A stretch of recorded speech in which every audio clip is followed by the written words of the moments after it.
So we are live. Yeah, welcome back to our Realm of Elderlings discussion. Today we are going to discuss City of Dragons. And uh, oh my god, I forgot to add your channels in the description. I'll add that after the How end of this. dare you? It's all good. Listen, It's all good. I think we've been on here enough that people know what our channels are at this point. You're here enough, but Emily is new, almost new, if we don't consider Look, Gold. it's in my title, so it's all good. Okay, so I'll add their channels in the description after the show, and Pete will join us late. So let's go ahead and start. So, how did you? I cannot ask you. Okay, Yeah, I think you need to share your thoughts because both Emily and I have completed the entire series. Yes. yes. So, I mean, there is no doubt I liked it. I already told I am liking Rainwilds more than live ships. It may be because of the themes, hobbies, exploring. There, I am more connected with these themes actually: womanhood, motherhood, everything, identity, the theme of choice, everything. I am more connected to these themes, so I am definitely liking this more than live ships. But I'm not sure if I'm going to give this 5 stars or 4.5 stars, which is very unfair to the book because I because of what I read in April, because of the readathons and all, I was actually, my brain was totally fired and I struggled to focus. I needed a break, but because of the live show, I forced myself to read. That's not fair to the book, but I definitely struggled in the beginning. Yeah, And this one was my least favorite of the four, I'll be honest. Um because there was a plot point that happened with Rapskull that really bothered me and it reminded me too much of Flowers for Algernon. And I was like, I don't like where they're going. Yeah. Oh. you people don't know who you are. Listen, I don't even know who I am at this point. So, we're all in this together. Hey, So, Penny. Hey, Alice. I'm so happy you're here. Thank you. Thank you. See, I'm not alone. Anyway, so how did you all like it?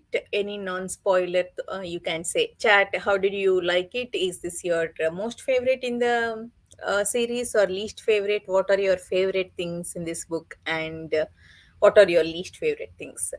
And as Emily said, I'm not sure if it is because of my struggle with focus. I think this is also my least favorite, if I can say that, for Robin Hobb's book. I definitely liked, I think, Dragon Keeper and Dragon Haven more because we don't know where we go. In this, they keep us already reached Kelsingra. I think, I mean, especially in the beginning, it was little slow because we are not going anywhere in terms of plot. I think that's why I found it little slow in the beginning. But once Leftin reaches Kasarik back and that negotiation with that council and Malta and oh my god, Malta and Rain arc is my favorite in this book. Their bond. Oh, I mean, the way Rain teases Malta about what a brat she was, and Malta agreeing it, knowing that, accepting that, that was actually beautifully done. And we'll talk about that later. But Malta, I mean, she was able to save herself. What she went through, it was, oh my god, yeah, it was extraordinary actually. What Hobb did with Yeah. that scene. yeah, I mean, we'll definitely get into that with spoilers because that was one of the best scenes in the Mhm. Yeah, entire sub-series that probably in the entire series that I've read. Like what, like that makes the list is like holy crap. But from a non-spoiler, like spoiler-free perspective, in regards to City of Dragons itself, like I actually I really liked it. I think City of Dragons is the one that is, for me, most kind of reminiscent of what you would expect from Robin Hobb. It's quite a bit darker than Dragon Keeper and Dragon Haven. I feel like she's like, I don't know if maybe she got like critiques or something like that of the first two books, and she's just like, with City of Dragons, like, haha, you thought that I couldn't do this. Like, I'm just reminding you that I am Robin Hobb and I will mess you up mentally. So I really liked it. I will say, in context of the entire RainWild Chronicles, I do feel like City of Dragons and Blood of Dragons, maybe this is an unpopular opinion, but City of Dragons and Blood of Dragons more so than Dragon Keeper and Dragon Haven, I feel like those could have been just pushed together and not have been split. Mm-hmm. But I'm still very satisfied with the City of Dragons as a whole. So, Hey, Chad, yeah. Yeah, I saw your review, Penny. but I think it is my favorite. Like, it's the same. I can't choose between Blood of Dragons and City of Dragons. Like, they're my two favorites. Thank Hi, you, Jordan. George. It's so nice of you, actually. Thank you so much. I love that Rainwells give us such an expansion of the world and history. The first two books worked for me because I love that slow build up. I'll definitely agree. Yeah. I mean, they set up actually perfectly for this book. I mean, without those first two, we wouldn't have, felt the same way about characters, the dragons, everything.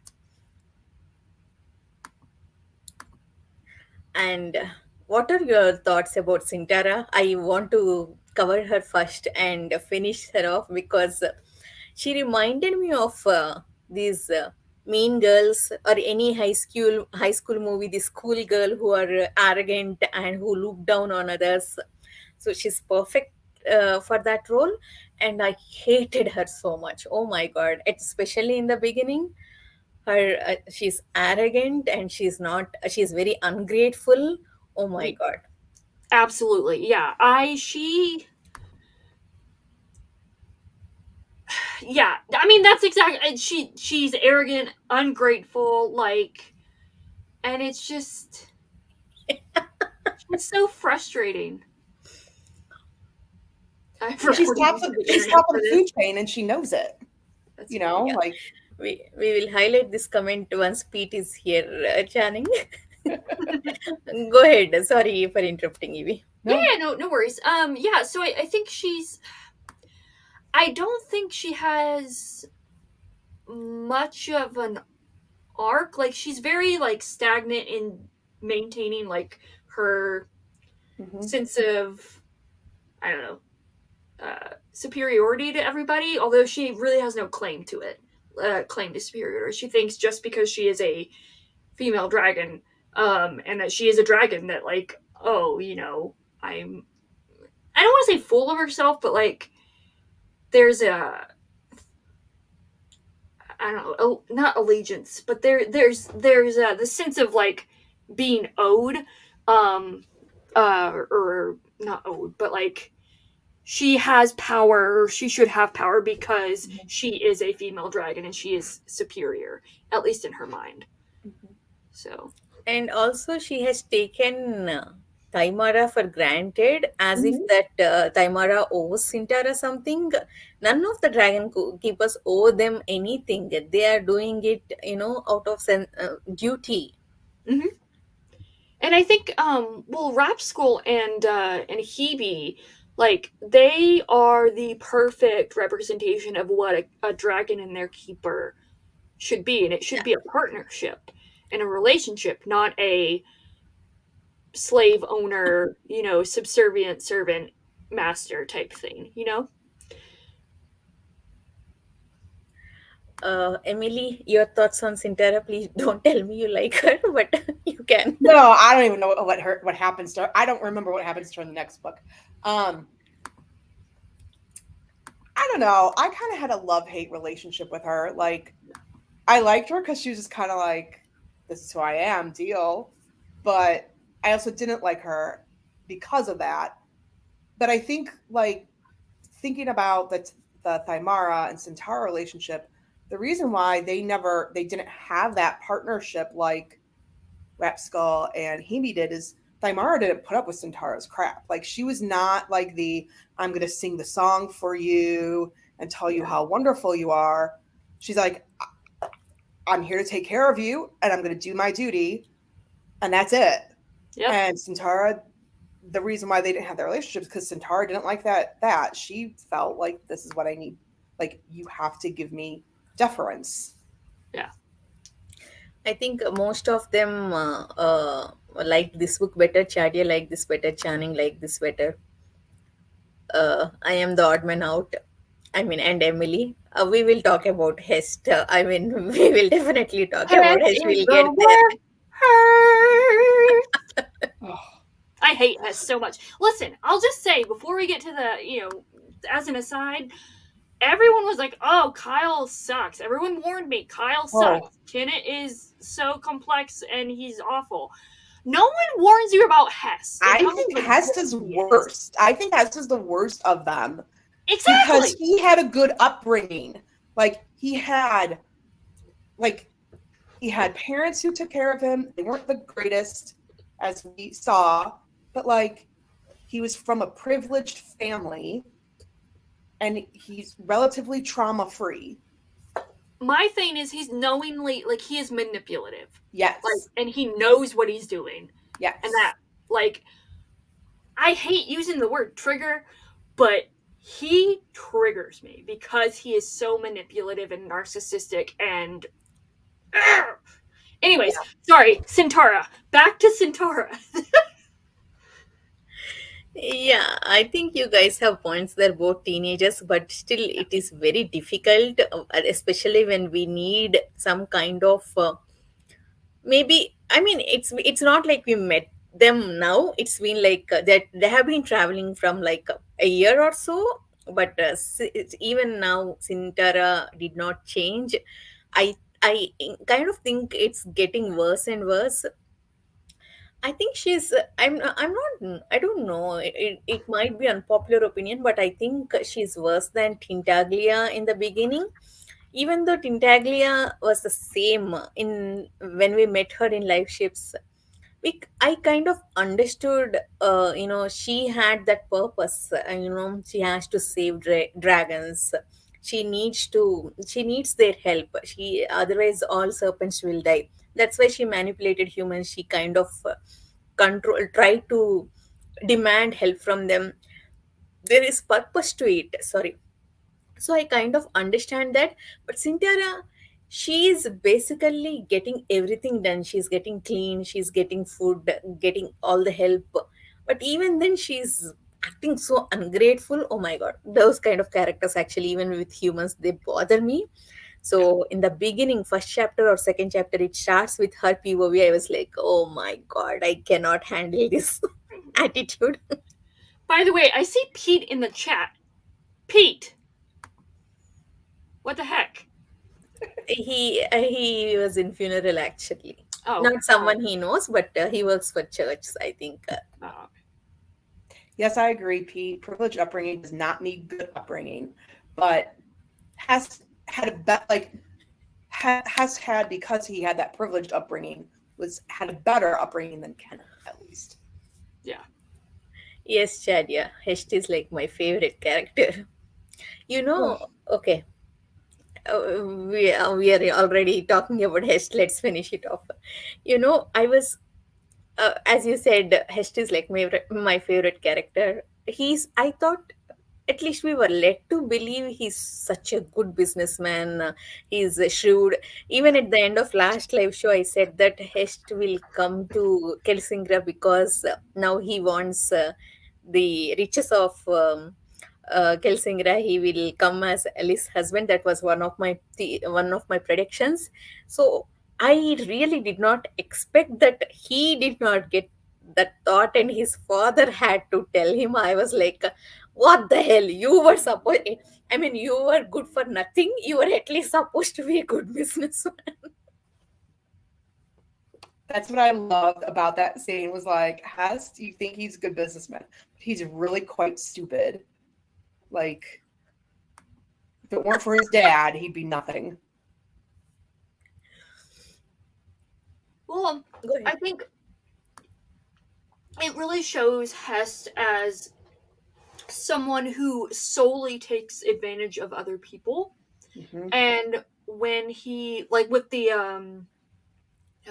Chalcedonian uh The assassin, assassin. question mark, yeah, assassin, like he's confronted with someone he cannot control or Yep. manipulate, and he just crumbles comparatively. And like his true colors show, well, not true colors, but like his lack of control really is just spotlighted, and how much he relies on the manipulation of other people. um and if he's doing that in his personal life, like, one will assume, at least I will assume, that he also does that in his professional life, like in business dealings and stuff like that. He just manipulates people, which I guess is a form of business savvy, but still, you know what I mean? Yeah, that was why I was so excited every time that Chelsean assassin came out. I'm like, I was there for it. It was so exciting to finally see Hest get some justice. Yes. Hest is all ego, zero brain. That is 1000% accurate, Arliss.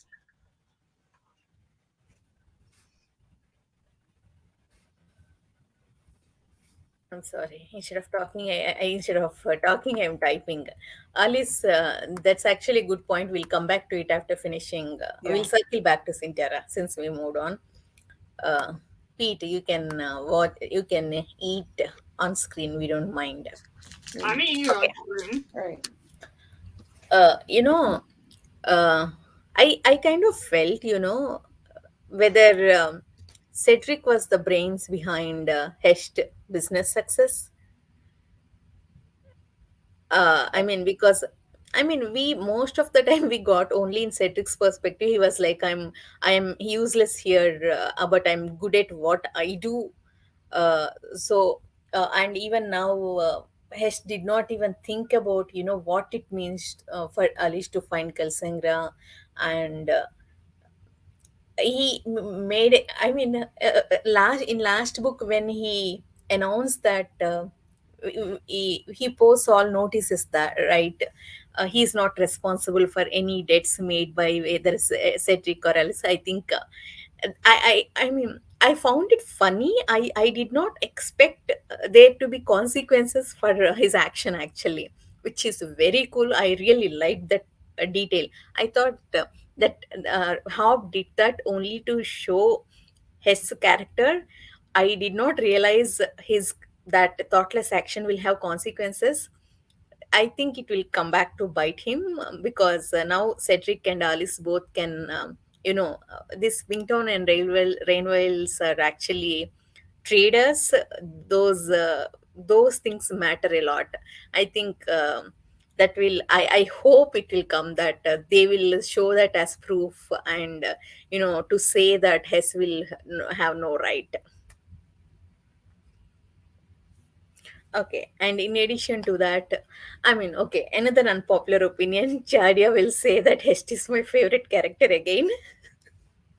See, I understand Hest is a bad person and he doesn't deserve anything good. At the same time, that assassin making him lick that boot, everything, I mean, It was so awkward.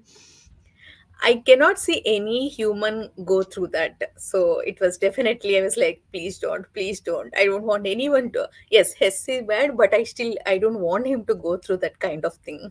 Yeah.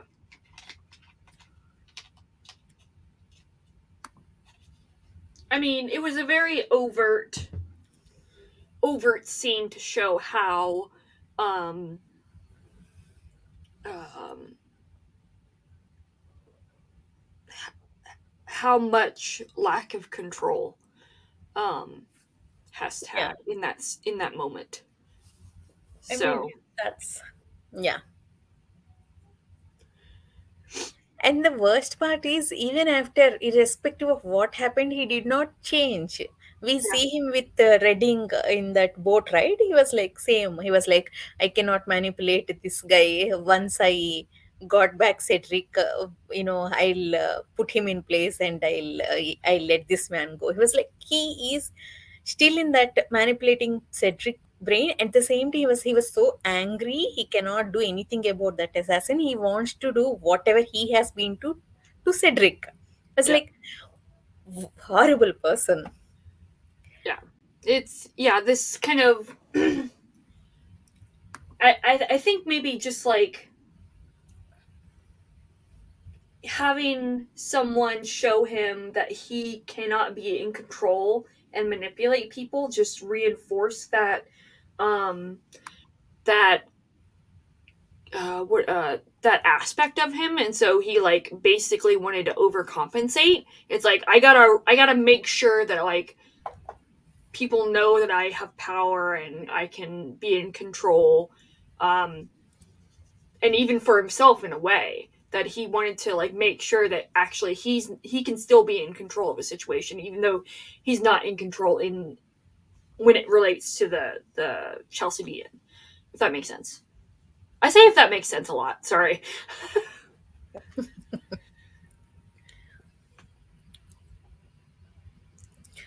Okay. um Can we talk about just Malta real quick? Because, well, not even real quick. I could talk about the Malta scenes yeah, all day. go ahead. So, yeah. So,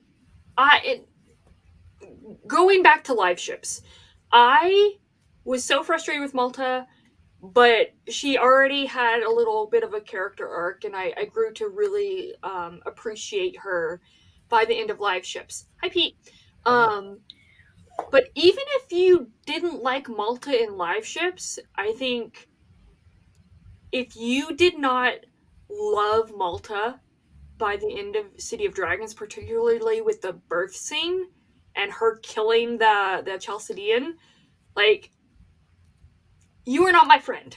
If you do not like Malta at that point, she, the the the sheer sense of I was just so anxious, and the feelings of terror and worry and anxiety that I felt for Malta, um, when she's in the midst of labor, and just the entire atmosphere, like literally the scene setting of them being in the storm and stuff like that, was just it all just built upon each other to really reinforce this feeling of anxiety and uncertainty.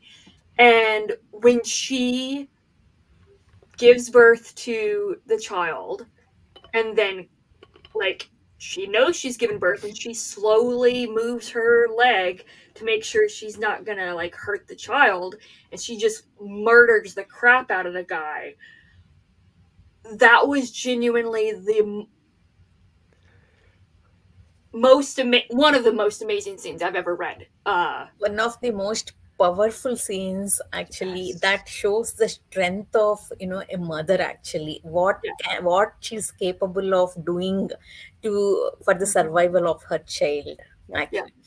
And then Because, like at the end of it of her them going to Tarman, and Tarman being the one to say through Leftrin, Yes, yeah. give me the child. And like I'm getting a little bit clumped just thinking about it. Like it's just so just the myriad of emotions going on in those two very back to back scenes is just so incredible. Again, I think that's one of the reasons why, along with the very end scene with the Duke of Chalced, Robin Hobb is like reminding us that, hey, I'm still the Robin Hobb of Farseer, Live Ship, and Tawny Man. Don't worry. So Pete, see this comment so that I can move on to other comments. You are reported to the internet for being Oh late.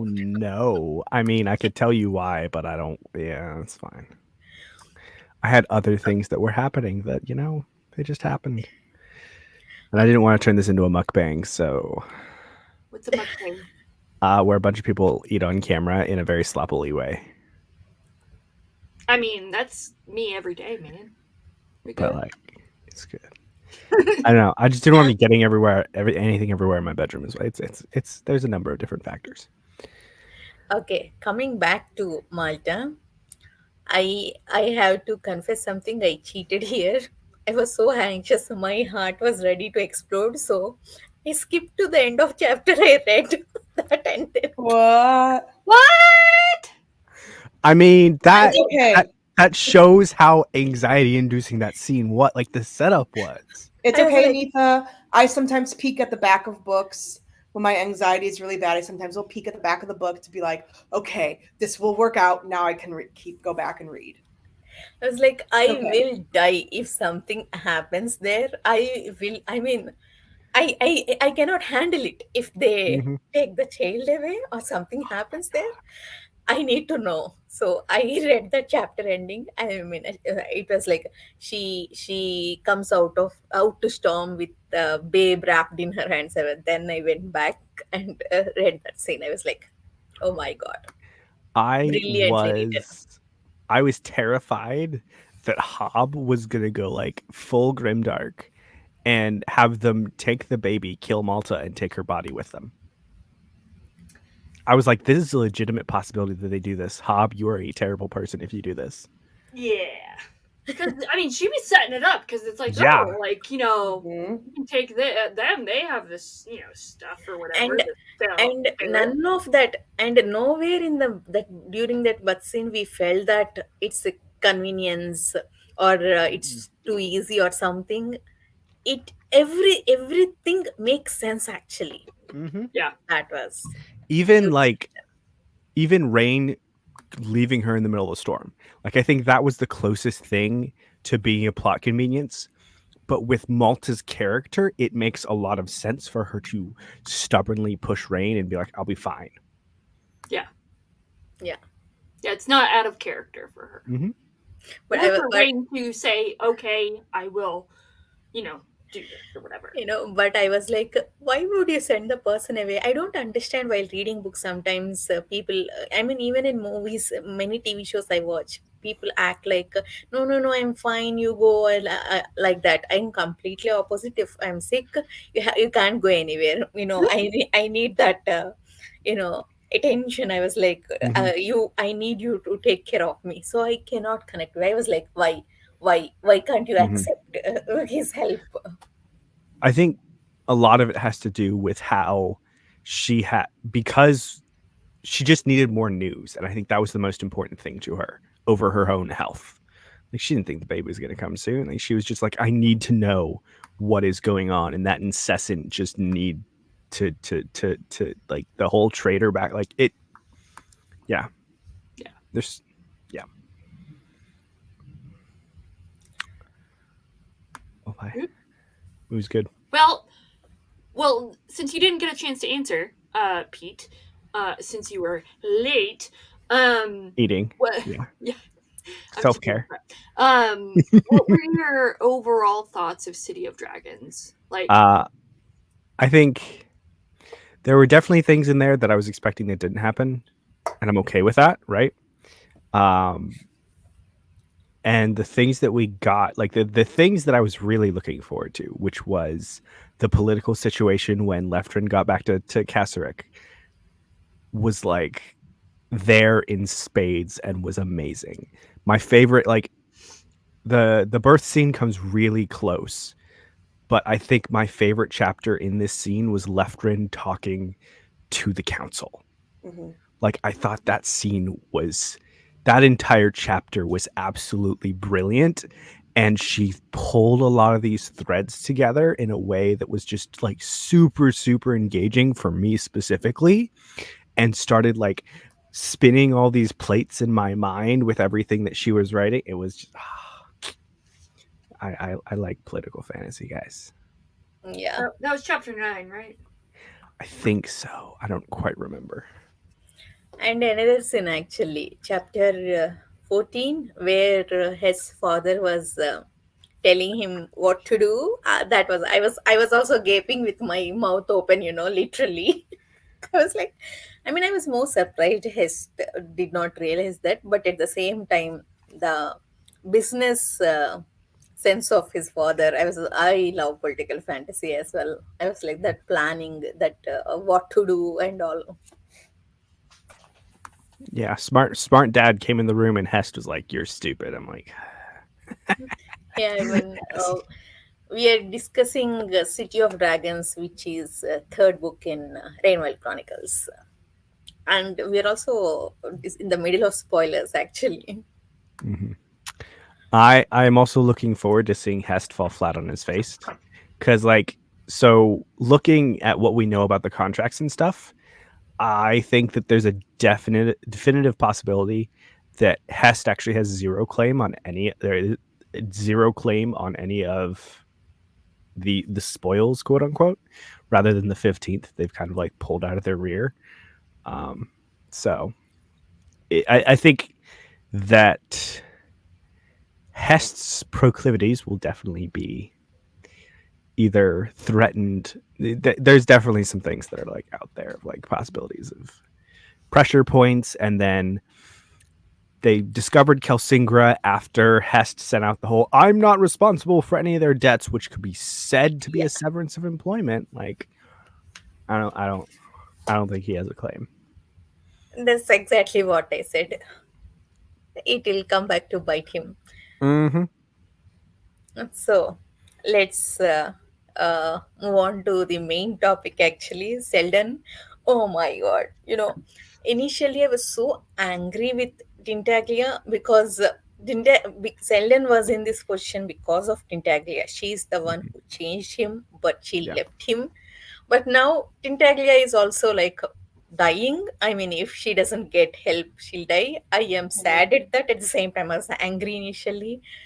I I I maybe I think, I mean, maybe Wintro will save him.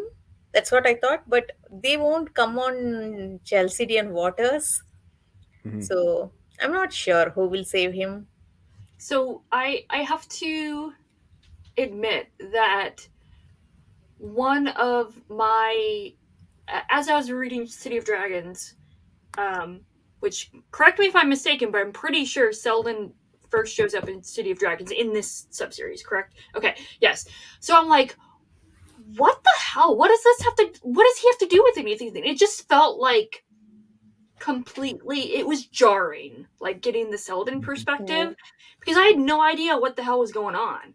I didn't know why he was there. I didn't know how it related to the Dragon Keepers and stuff like that. But by the end, with the Duke of Chelsea eating portions of Selden, I was like, oh Oh, no, Oh poor my god. Selden. Yeah. Ew, ew. um, yeah, and then, but I mean, Guys, Evie, if I may interrupt, at the yeah. in the back side of the book, it was written. Meanwhile, Selden Westrid finds himself a prisoner of the ailing Duke of Calcid, who believes the dragon man's flesh and blood may cure him. Second line literally happens in the last chapter. That Mhm. this back literally spoiled that. Yep. Who wrote these blurbs? yep. Obviously, someone who has no concept of spoilers. Yeah. Idiots. But yeah, and then in the epilogue, it made me very excited to read Blood of Dragons with the epilogue of Titalia kind of like, I'm gonna go back to Rain. Screw Icefire. I'm gonna go back to Rain. Um to I mean, mind you, it's she wants to be saved, but she's like, I'm gonna go back. So and find them. Mhm. So that was exciting. Yeah. I just want to respond to Alice. Alice, yes, it can be proven only, if and only if Cedric comes to give his testimony. But even then, I think he can say Cedric is lying. Has that influence. Mhm. So not sure how that will how Hobb will do that. Okay, coming. I think I think it's entirely possible that all of this plays out in Kelsingra as well. Yeah, It's true. It could. Hest could look. Oh, so another thing I was really laughing about was the shopping trip, right? So during the shopping trip, his Hest's mom was like, "You're gonna win her back with all these fineries and velvet things," and I'm like, "Woman, do you know where he's going? Do you have any concept?" Like, she has no concept of how long that journey is gonna be and how dirty it's gonna be. And I'm like, those things are gonna be used as butt wipes by the end of the journey. What are you talking? What are you doing? Well, I mean, I think it shows also like how delusional Hest and his and family the are. privilege. Mhm. Yeah, Well, Yeah, they well, don't have any. not necessarily privileged, like because you can be privileged and not be delusional, like Right. and be realistic. So Willfully ignorant. yeah. I like delusional better. Yes, that is the more fun way to say it. I'm so scared of actually Icefire. She doesn't trust humans or elderlings. I mean, he literally said that. I am worried actually. I mean, if he comes to Kelsingra, I'm worried about the safety of keepers and everyone. I'm not sure He is how this mad. will play out. This stupid back. I mean, I actually read the back of the book now before the live show after finishing the book. But I think it even spoiled Blood of the Dragons. It said the last paragraph, where is Tintaglia, greatest of dragons, when where is she when there is need of her? She holds the memories that will unlock the mysteries of Kelsingra and the power to defend it and Dragonguide. Without her, all may be lost. I mean, at the end of City of Dragons, it is said that Icefire knows of Kelsingra. I Mhm. mean, Tintaglia doesn't remember at least. So I'm not sure what this back of the book is talking about, but uh, what is that guy's name? Chancellor of Duke at the end that Oh, he The chance. manipulated Duke Alec, Alec, Elric. yeah. Okay, Yeah, so Alec is the man who's going to marry the Duke's daughter. By the way, Homicidal daughter. Yes. by the way, Survivor daughter. Go yeah. ahead, Evie. Pete, you read Augustus, right? Yeah. Benita, you read Augustus, right? Yes. Okay. Emily, did you read Augustus? Nope. Didn't. Okay. This is mainly pointed towards Anitha and Pete then. So, having just read Augustus before reading this book, the Duke of Chalced and particularly his daughter, like that chapter reminded me so much of Julia and Augustus. It was I can incredible. understand that. I think. You know, Go ahead. okay. Sorry, Pete. When he talked about, that daughter getting married to this older guy, immediately I thought of Marcus O'Leary. What is it? Aurelius. Really? Octavius' friend. I immediately thought of that. Only difference is Julia did not kill her husbands. That's the only difference. I see, Pete. I understand what you're saying. You call that homicide, but at the same, I think it's survivor. I mean, she refused to be abused, physically abused by her husband, so she killed them. Yes, I It's am not. manslaughter. There you go. Yeah. I said homicidal honestly mostly as a joke because like as a joke from their perspective because like I don't know if I was in a position where I could take where politically it would be politically advantageous to marry someone who has killed her last three husbands and only one of them's I would I would be very concerned about my health and I would be totally reacting with a lot of humor. But yeah, I think that I I I also do like the concepts that she's presenting in this whole like women's revolution. I would also really love to see this. This would be really fun. Yeah, I really love the idea of that. I was like, okay, I'm here for it. Let's see Yeah. this happening. But I Blood of the Dragons back. When I saw this back, I can't stop myself. I tried to read that back, but I stopped after two lines. It talked about war between dragons and humans. I can see it happen only if Chalcidians come to Calcingra to war. I'm hoping Selden will be saved, but I Mhm. don't see it happening because Wintro and pirates are not in Chalcidian waters. Only Tintaglia can save him. Tintaglia is dying. I don't know how will pull off, but Selden needs to be saved. Mhm. Then I can see Chalcidians coming to war. You know, with the dragons. I don't know, There's another avenue that you're forgetting. Hest and the whole concept of ownership of Kelsingra. but he doesn't have an army for the war. So no, you're right. They don't have an army, but a war can be I don't know. I feel like that Hest, if Hest comes in all, you owe me a 15th of Kelsingra, and everybody's like, no.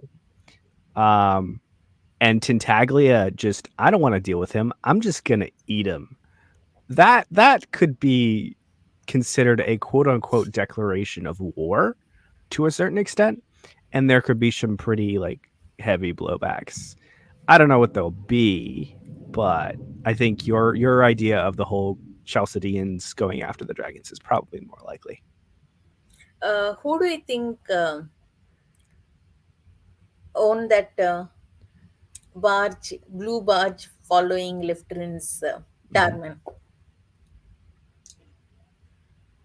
I know, I so don't think you I'm can not say. going to say Feed anything. and chat. Only you can say. I would say what's his face, the guy that escaped, the guy that came up on the Tarman Arich. originally, Arich. Yeah, I really think that I think it's guaranteed that he's on that barge. Hest is not on there unless the. I mean, This if just started, if I'm not wrong. yeah, the way Hobb put the viewpoints led us to believe that Hest is not on there. Could he be on there? If she decided to be weird with the viewpoints, the timing of it. Yeah. But the Duke's men, absolutely. Yeah.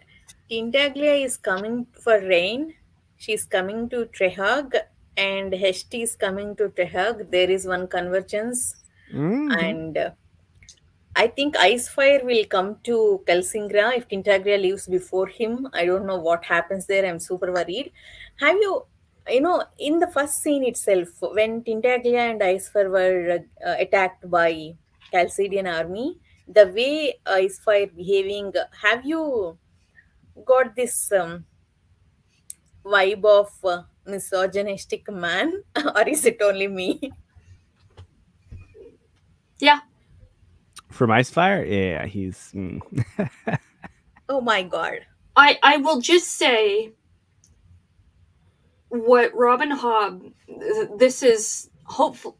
No spoilers for Blood of Dragons, but what Robin Hobb did in the very few scenes with Titalia, like over the arc of this subseries, was incredible. And it fits so well with the series and the themes going on with the rest of the Mhm. series and the rest of the characters. So I still think about the end of Blood of Dragons. Nice. So yeah, so good. Anyways, that's skipping ahead. This is City of Dragons. Sorry. Mhm. City of Dragons, yes. What do you get? Okay, Go ahead. on the same context, Pete, you can say and chat. Please let me know. I think Alice responded to that. She agreed with me. If Icefire and Tintalia arrive together, anyone giving dragons are yes, a hard time will be. Mhm. Mhm. Okay. I mean, is it only me? Let me know if you also got this vibe. That entire arc of Tintaglia and Icefire, it felt like I'm not sure. I have seen so many in my culture, my country, actually, where I brought up, where intelligent girls or overachieved girls finally, they found something, someone, they get married, and those those men was like, try to kill this girl's ambition or try to uh, what do you control Mhm. Yeah, this person. That yeah, equation reminded me, get got me that vibe actually. yeah. I mean, as someone who grew up in the South, in a small town, that's yeah, yeah, yeah. The control and the kind of I think that's one of the themes of the Rainwilds is not only is are the dragon keepers, the touched ones, they and also the tattooed as well. They have these rules and these social kind of constructs in place to protect them, or protect others. But also the dragons do as well, and particularly with Icefire and Titalia, like Icefire wants Titalia to like act like a dragon, and this is how dragons are supposed to act, and she's bucking up against that in a way. Mhm. And when she finally is like, "See ya," he, it's going completely against of what Icefire is expects as an older Mhm. dragon who knows the who has the expectations of what a dragon should be and do, Mhm. if that makes sense. I will say about Icefire's expectations. I got the sense that his expectations are not normal for dragons because if you look at his history, this is a dragon that before everything happened with the Outerlings, he left them. He left all the draconic society as it was. So, to a sense, he was already ostracized there. So that gives me the sense that his ideas were actually not um, mainline draconic ideas, if that makes any sense. That he was fed up with draconic culture as it was, and that's why he left. So when I see him talking about like, oh, this is how dragons are supposed to be, I'm kind of like, yeah, no, you're a little mad. You're a little bit like off your rocker, old man. I don't think that's actually how it was, because I think with what we see within the memories and everything, I think we do see a more symbiotic culture Mhm. that is closer to what Tintaglia is kind of Yep. going for. Tintaglia and Mercor, I think, are excellent. I don't know Yeah, examples of kind of like the range of relationships that we used to have. But yeah, K Fox, that's kind of what I'm going for. Is that he was the old man that was yelling at clouds and like, nah, we shouldn't be like this. And that's why I left.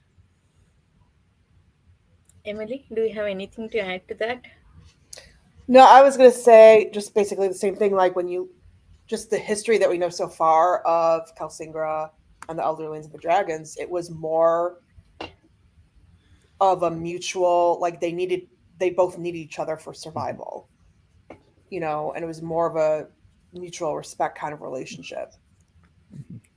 I think if Ice Fire and Sintara, they are formidable actually. Mhm. They Tintaglia cares about Selden, Malta, and Rain. Sintara doesn't care actually. Sintara and Icefire are more of the same thought process. Hmm. And as you said, Pete, Tintaglia is more like Merker, who believes in saving the dragons and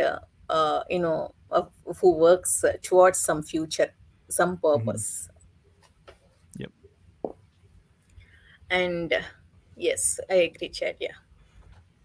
Uh, okay. So I will say, in response to Arliss's comment about Hobb writing Yeah. an interesting exploration of Yeah. colonialism, one aspect that I really really liked is this the the concept of ownership and who has the right to a people's history, particularly Elise is like, oh no, we need to preserve Kelsingra. We need to Mhm. preserve these artifacts where Rapskull wants to use them. Yep. And she's like, oh, I've studied for years, and you guys are gonna ruin it and whatever. And he tells her, no one will destroy Kelsingra. We won't let them, because it is our heritage. Kelsingra is an Elderlane city, yes, but it isn't a dead thing to be studied. Leaving the city as it is now would be as big a neglect as tearing it apart to discover its secrets. At least you only have to be open to the city to know that it does not want to keep its secrets from you. Everything you want to know, it is willing to tell you. It wants to share itself with you. The city is alive and waiting for us to return to it. And then further on, he says, instead of trying to preserve a dead city, we must think of how to get the other dragons, and all the keepers over to the other side of the river. We need to be there if we are to become full Elderlings, and we need you to be there. Once we are settled there, you may study our living city as much as you wish, but you must not try to keep from us the things that we need to become Elderlings. What you should document and record is how we came to the city and woke it and brought it back to life. That should be your task now. And If I can whistle, I'll whistle. Actually, I cannot. That was actually yeah, fantastic Yeah. writing. it's absolutely, like, and it's it's this like they've already destroyed Elise, like, her heart is in the right place, like, I Mhm. get it, but at the same time, like, they already destroyed multiple sunken cities, like, what do they call them? They call them something, like, but the cities that were underground where they did the Mhm. excavations or whatever, Mhm. they already destroyed those cities and got all these artifacts to protect them, but really it's all about greed and money and Mhm. so Actually, Hobb. Sorry, go ahead, no, please. it's just, that's basically it. That was my point. Hobb actually uh, did capture Alice's character very well here. Most of the scholars, when they are fixated on one issue, they tend to act narrow minded. They are not open to new ideas. Actually, it takes a lot for them to get Mhm. convinced. So, that part Hobb did really well. No matter, I mean, until then, Alice did not accept that. But that final argument, that's when she started thinking. She wasn't open, actually. She was little narrow minded in his own up in her own approach. That was actually really well done. Yeah. And I think it's also an interesting like point of growth for Rapskull, because one of the two reasons he took Thymara over to Kelsinger was like, look, I need you to tell this. I need you to communicate this to Elise, because she will listen to you, and you will. And I know you, Thymara, will understand and be able to communicate it. But in the end, it was Rapskull who was saying it. So he went through this big growth in this kind of the short period. Although it wasn't really a rap school, was it? Yeah. Yeah, that's another.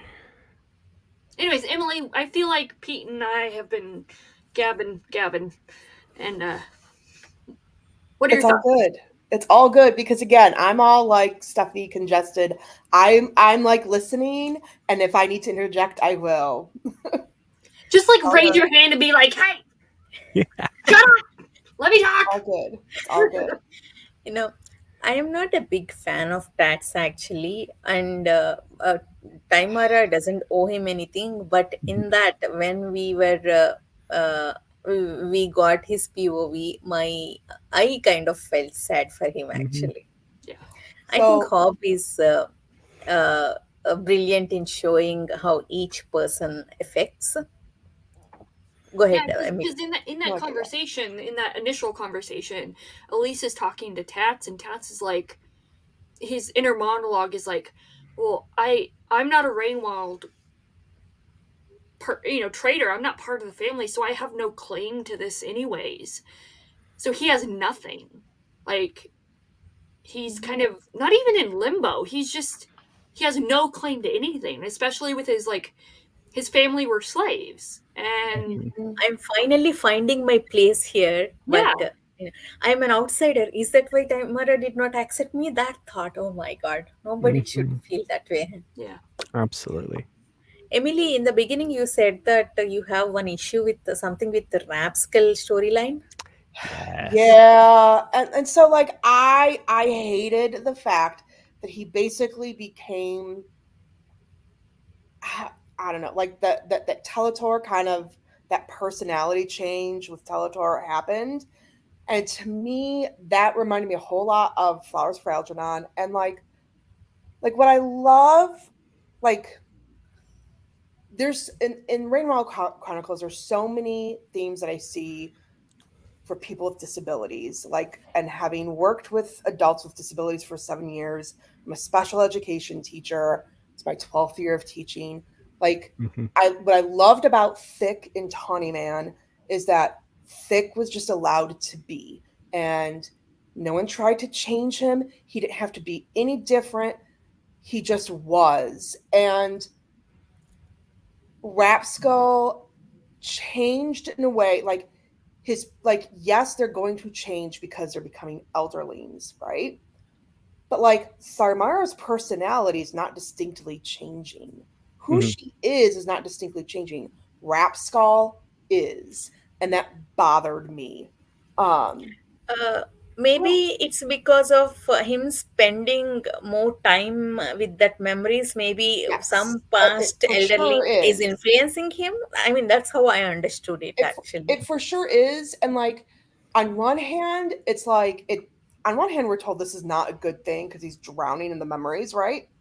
But on the other hand, it is kind of a good thing in the sense that, like, without him doing that, they're not going to get full access and understanding what their purpose is in Kelsingra.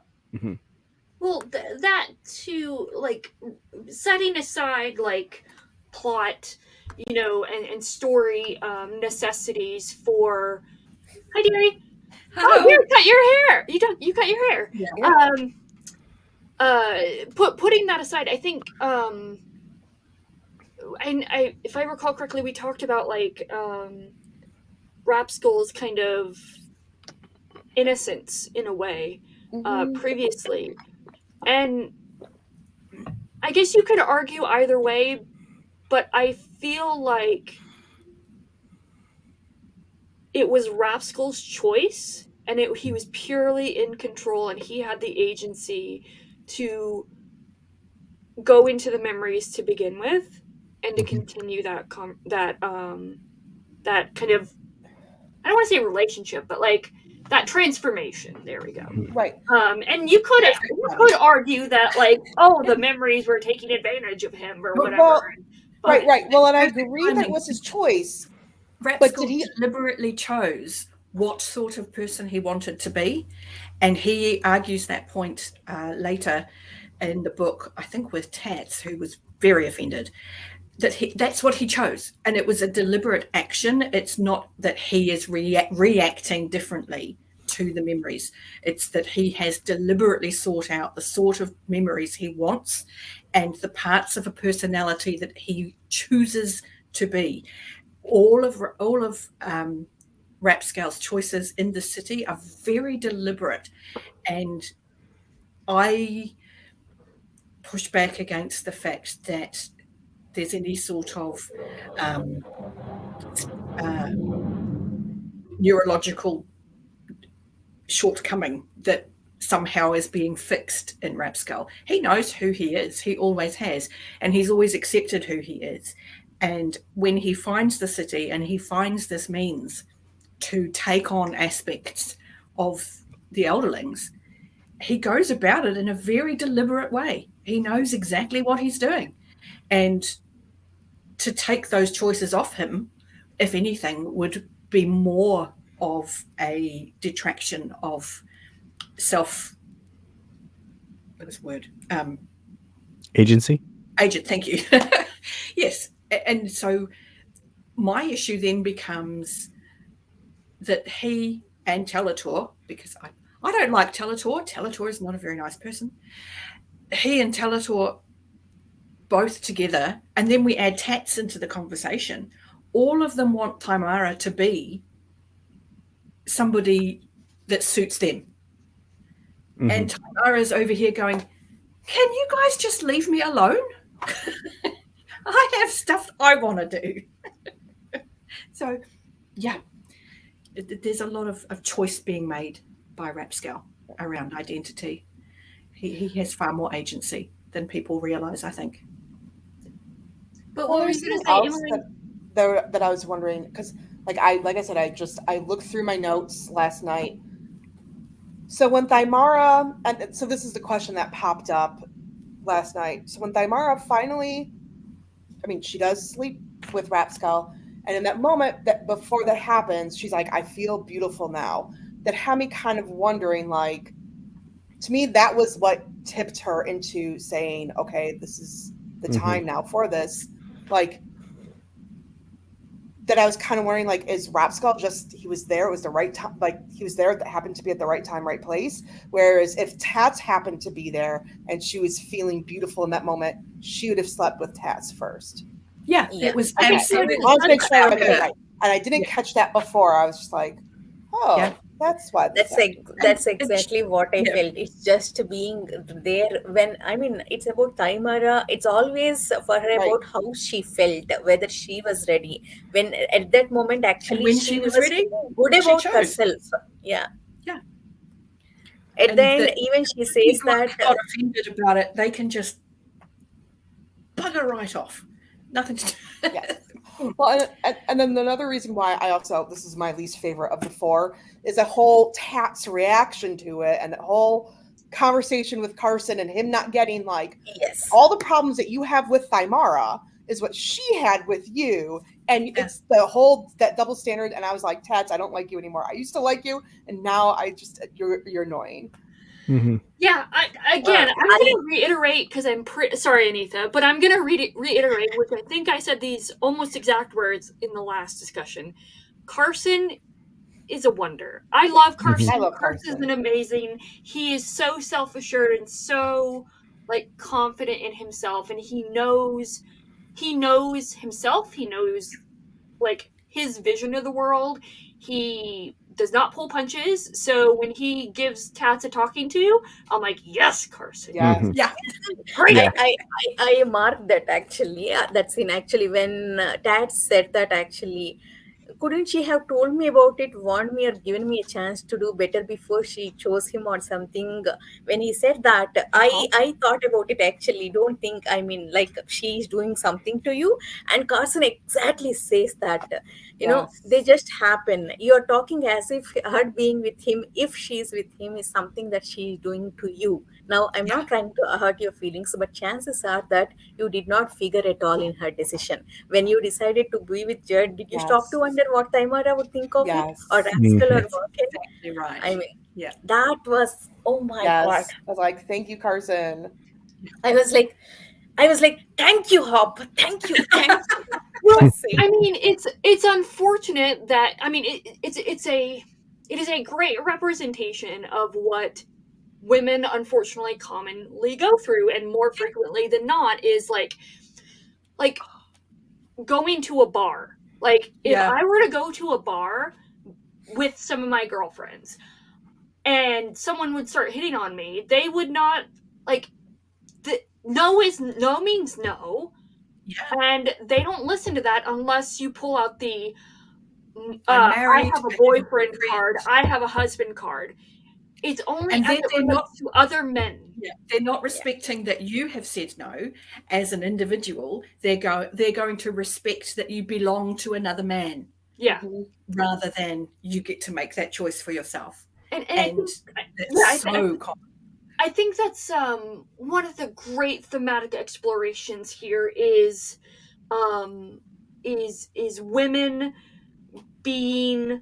finding themselves and being seen as women, as individuals. Yeah.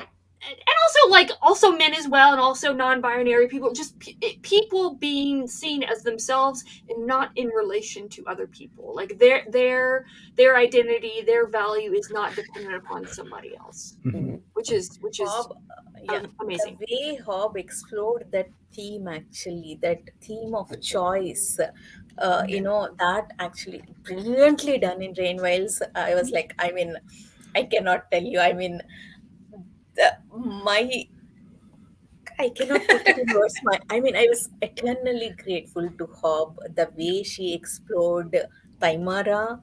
I mean, nobody can force us to make that decision. No one have that right. I That's mean, right. I am that curious though. I mean, we've all sort of had our say in this, but Pete, how does, from a bloke's perspective, does it feel really heavy-handed? Like, is that something that you're reading and you're going, okay, this is okay, I get This it. is preaching. Okay. Yeah. I mean, does it come Derri, across that way? Speaking Or, you know, as representing we, all men, male side? Again. Hold we on asked this moment. we asked the same question last live Sorry. show. Yeah. No, it's okay. But I I mean, wonder, because you know, I can't bring that perspective to it. That's a lens I find really hard to bring to reading Hobb. And in this particular sub-series, it is very feminine issue oriented. Mhm. And I'm really curious as to how that reads. Is it preachy? Do you feel like you're being hammered over the head with this? do you feel terrible as a man, Pete? God no. Well, so I feel like let's couch this. I feel like I was a terrible child that didn't understand anything, because I think there's definitely an element of dang, did I really think like this when I was younger with tats? Yeah. Right? Because I think that there was a little bit of that there, and I'm like, wait, what? So I'm gonna back up a little bit, because there's something, because I do have an axe to grind with something. Is I wasn't a fan of how Rapskull went about everything, because I think the whole concept of the pillars was just a little bit creepy, because I Oh, feel yeah. like he was trying to put these feelings into her from an outside source that wasn't her. He was doing the friend zone thing of like, but I've been friends with you.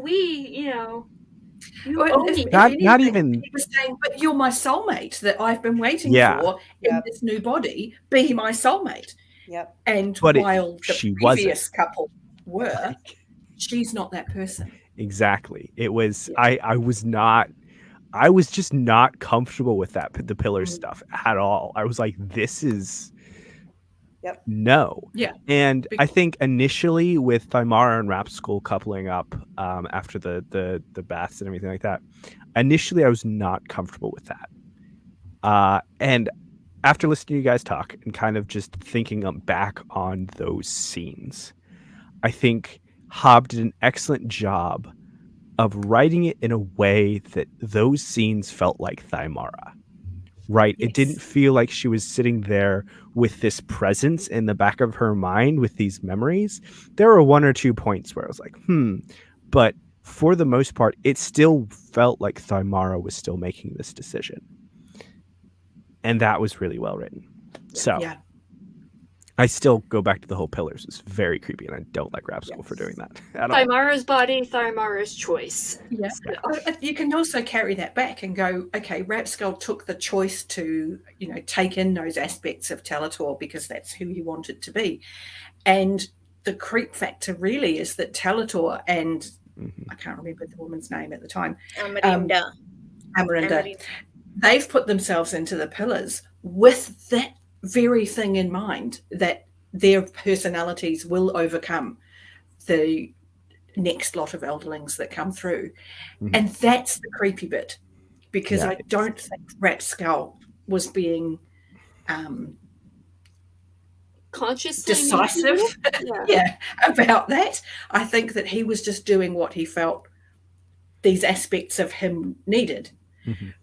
The creep factor was Talator and Amarinda, and wanting to continue that relationship past their own bodies. That's really creepy to me. Well, I think that's I mean, it's still creepy, but at the same time, I think that shows that's, even though Rapskull has Teletor's memories and stuff like that, it's still very much a rap school thing that he takes it so so innocently, I guess that's probably not the right word, but like the way that he interacts with her. Idealistically. Yeah, Even yeah. he took the Because like when sorry when in the last book when he just kind of was like, oh yeah, I did it with Jerd and it was nice. Do you want to do it, Thymara?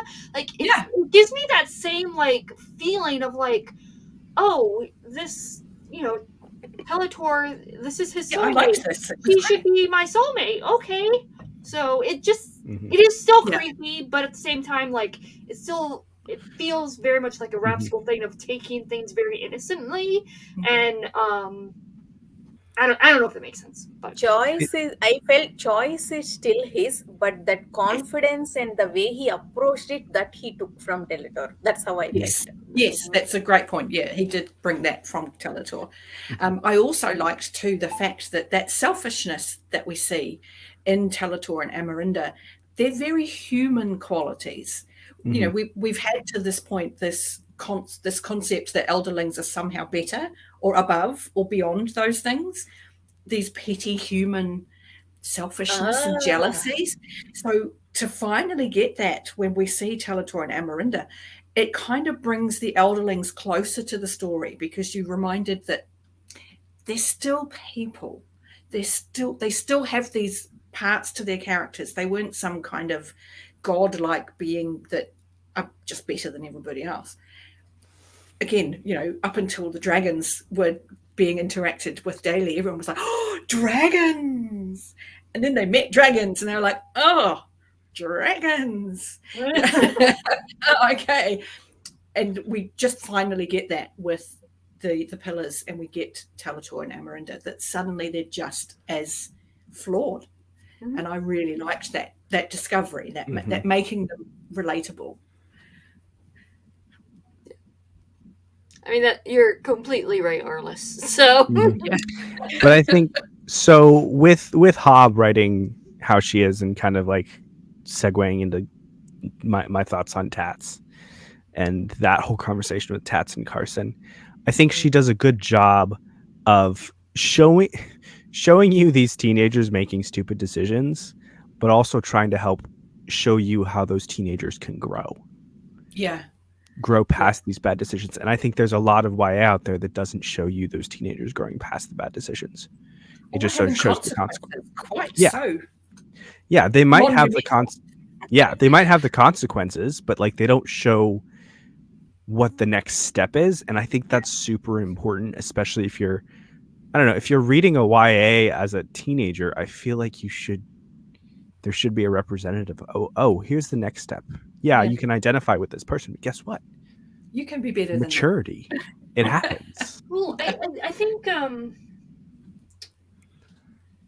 the thing that I most admire in Hobb's writing of these kind of teenager characters, whether you call it the keepers or the dragons, is that they, despite their, or maybe because of their flaws, or even their attributes, she's not writing to look down on them in any way. No. They're very much, I mean, they're very real. Even the dragons, they feel very real, and their stupid decisions feel very natural to them, and you can see why they made the stupid decisions and what the they made. importance of those decisions to them is, and that they're not just spur of the moment. Like we quite often dismiss a teenager's choice because you're a teenager, you don't know what you're doing. In their heads, they totally know what they're doing. They just aren't seeing that bigger picture. So Hobb writes them with that sense of self that no, I'm making a perfectly valid choice. And the fact that they haven't seen that wider picture just isn't something they're capable of yet. And I love that. I do love that. I do have to ask, I mean, because I'm so sorry I was late. Time zones. Have we discussed the Selden Duke storyline? Yeah. The Selden Bacon? Yeah. Yeah, we did talk about how it was. Well, I talked about my frustration of like getting his perspective. I'm like, what the hell's going on? Like this, like it was very jarring for me. Yeah. And then by the end, I was like, oh shit. Mhm. Oh, I get it. So, but yeah, Because it sort of segued for me off the choices of teenagers, where Selden's gone off on his big adventure with a group of people, and he's allowed himself to be separated from those people over time, which has put him at risk. And he's then become captured and treated as a slave property. I thought said people betrayed him and sold him off. Yeah, again, but teenagers aren't always good at judging the character of other people. Very true. I did like that Selden, as I say, he was off on this grand adventure. He had all these wonderful notions of going out and singing, the praises of Tintaglia around the place. And just kind of, Yeah, I'm so sad. well, I mean, in live ships, even Rain remembered that incident when Rain and Selden woke up or brought Tintaglia out of her Wizardwood capsule. Selden did not act like a scary little boy. He was the one who proposes to step on that steps or something. Even Rain remembers that. He mentions that I am confident in his capability. Selden is strong, so I kind of hoping actually he'll do something actually to initiate his own rescue process. We will see some kind of some consistency with his old smart character. The first one is that. Second one,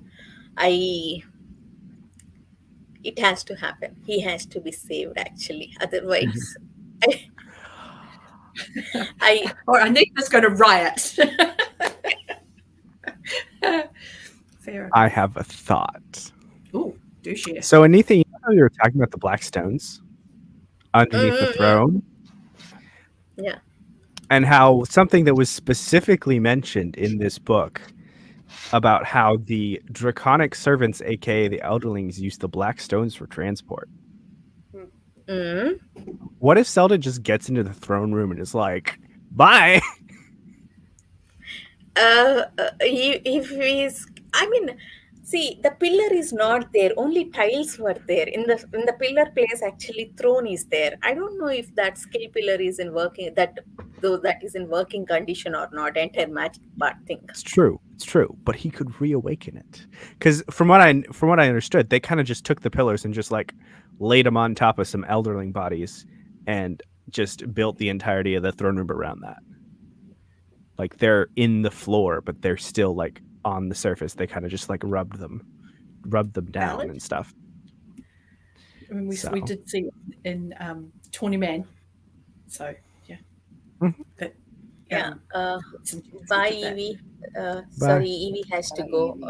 I want to make one more point. Actually, you can watch later, Evie. It's okay. Carry on. Bye.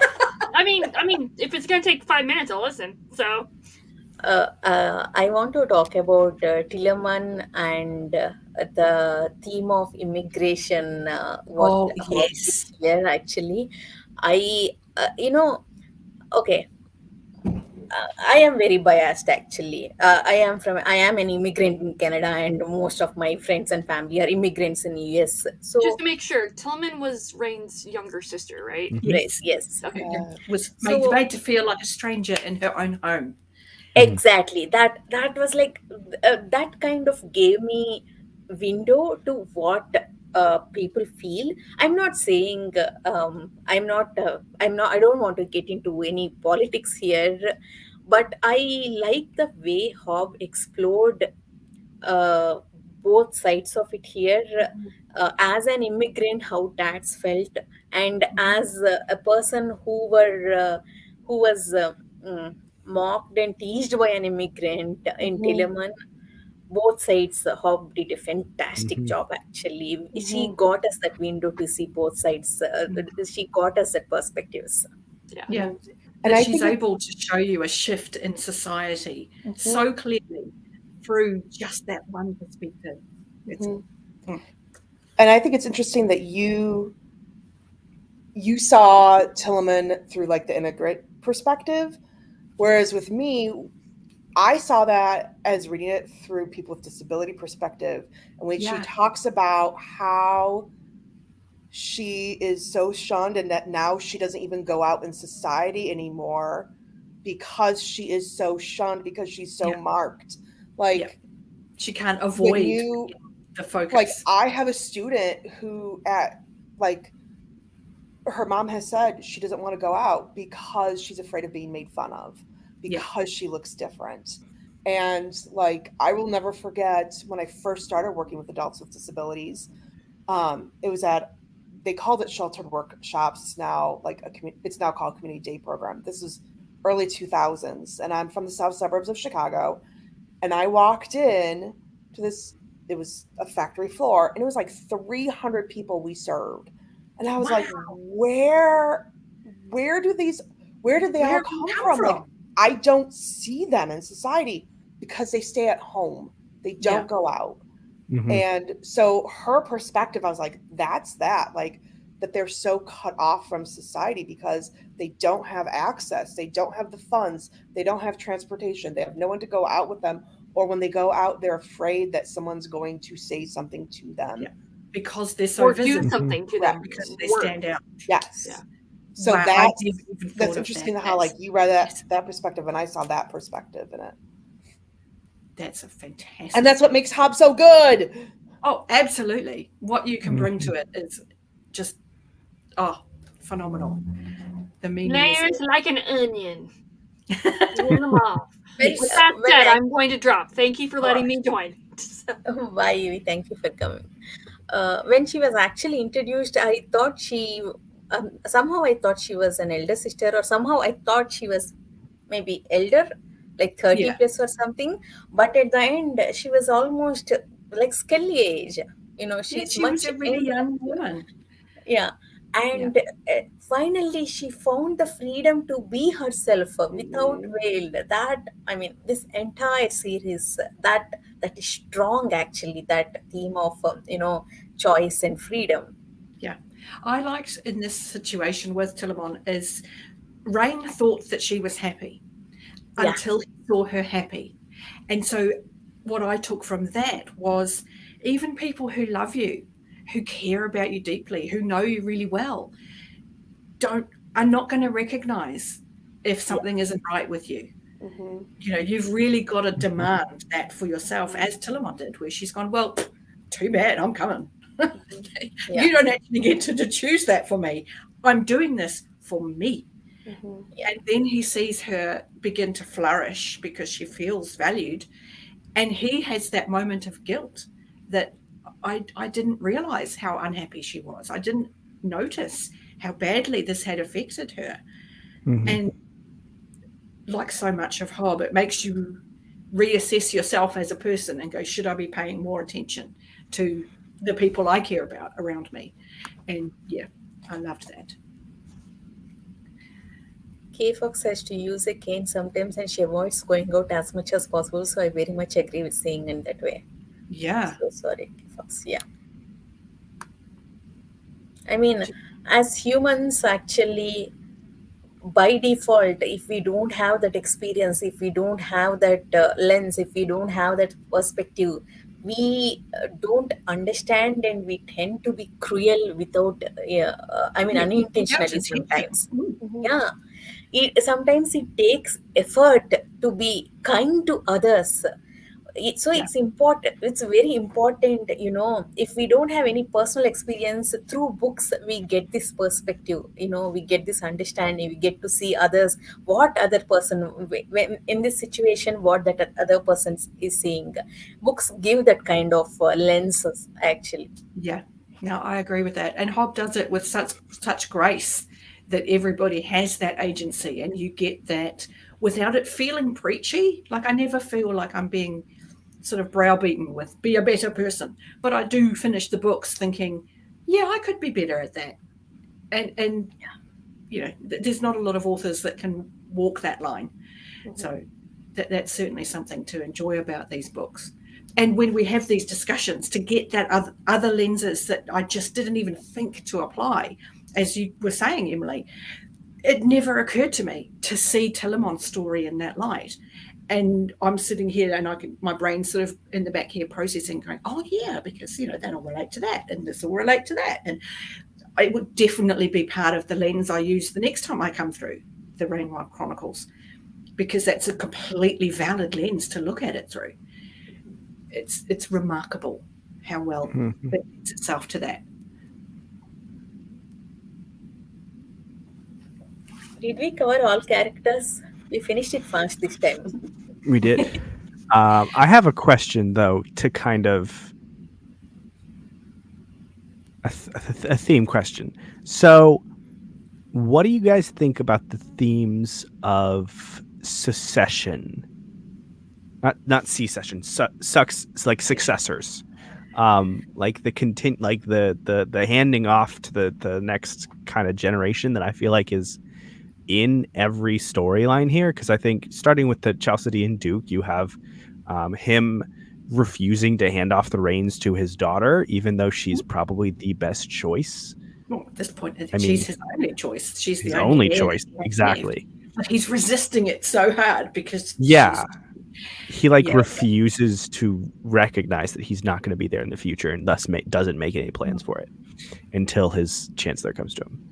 Yeah. And then with Leftrin working with okay, who's going to have the live ship next, with the elderlings and the dragons, where they have to be okay, I think it's going to come to a head more in Blood of Dragons, because Tintaglia is going to be back, but it's okay, what is our new elderling society going to look like? How are we? And I think it started coming to a head with Rap School's speech, actually, with all of we are inheriting this, and we have to we have to take this up. And then also, even in Hest's storyline, it's there of he has to take up his father's business and how inept he is at that.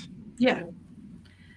And also, but how poorly Hest's parents have prepared him. They've kind of gone, do the thing, and not actually given him instruction on what it is they expect of him. And Hest has gone off and succeeded at making money, but that's not necessarily what his parents wanted from him. Yeah.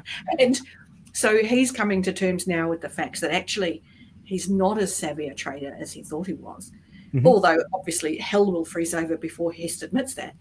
But there's that, which brings me to my question of, have we talked about the bird keepers?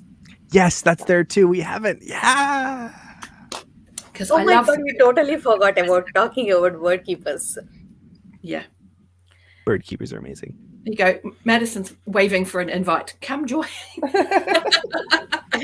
I will send you invite, Madison. Wait. But yeah, the bird keepers are just marvelous. I mean, you get that wonderful insight as to what's happening back in Bingtown and back in Trehawk without needing to go, because we're still getting the viewpoint from outside events with what's going on with the bird keepers, which is marvelous. And you're seeing this reaction now from Kim, and you're getting a real feel for the politics between the bird keepers and how that's being reflected as a part of what's going on in the greater story. And I love that so much.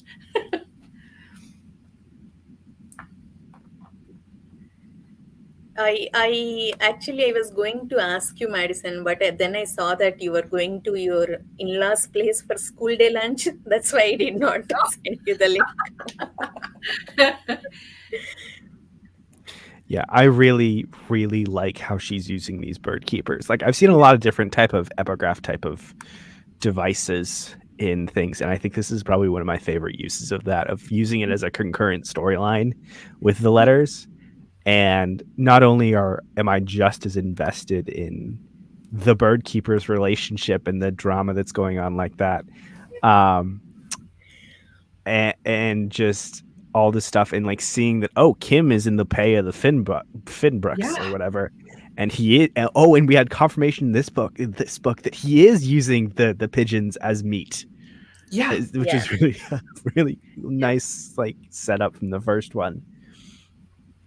And you're invested in them as individuals. Like you're like, Mhm. oh, Rail's found a girl, and that, you know, things are going well for Yeah. the nephew, and you're like, oh, but then you're like, oh no, is Kim going to get Rail fired? Ah, so you Right. actually have this really wonderful little drama happening Hmm. that you get And invested in. It's marvelous. I love it. I think it also adds a nice layer of realism to the Yeah, world, because because you, other people are living; they're just doing their thing. yeah, and how fast communication is, and I think that it accentuates the politics that are happening with like Leftrin and everything like that, and like the communications that are happening, and it adds this nice layer to everything in just a great way. Yeah, because you're seeing what news has got back and what news Hmm. is making its way into the Bingtown, and how everybody is reacting to that news.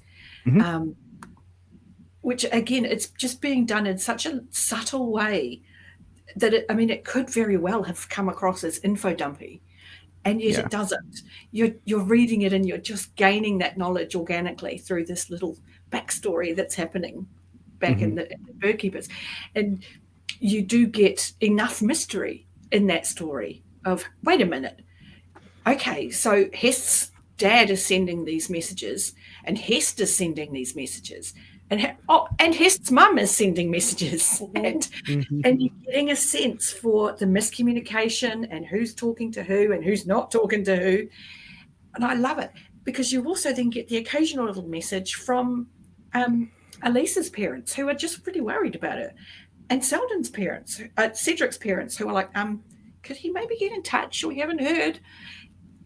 Separate to all of that politicking and Hmm. bribery and corruption that we're getting from the Finbox.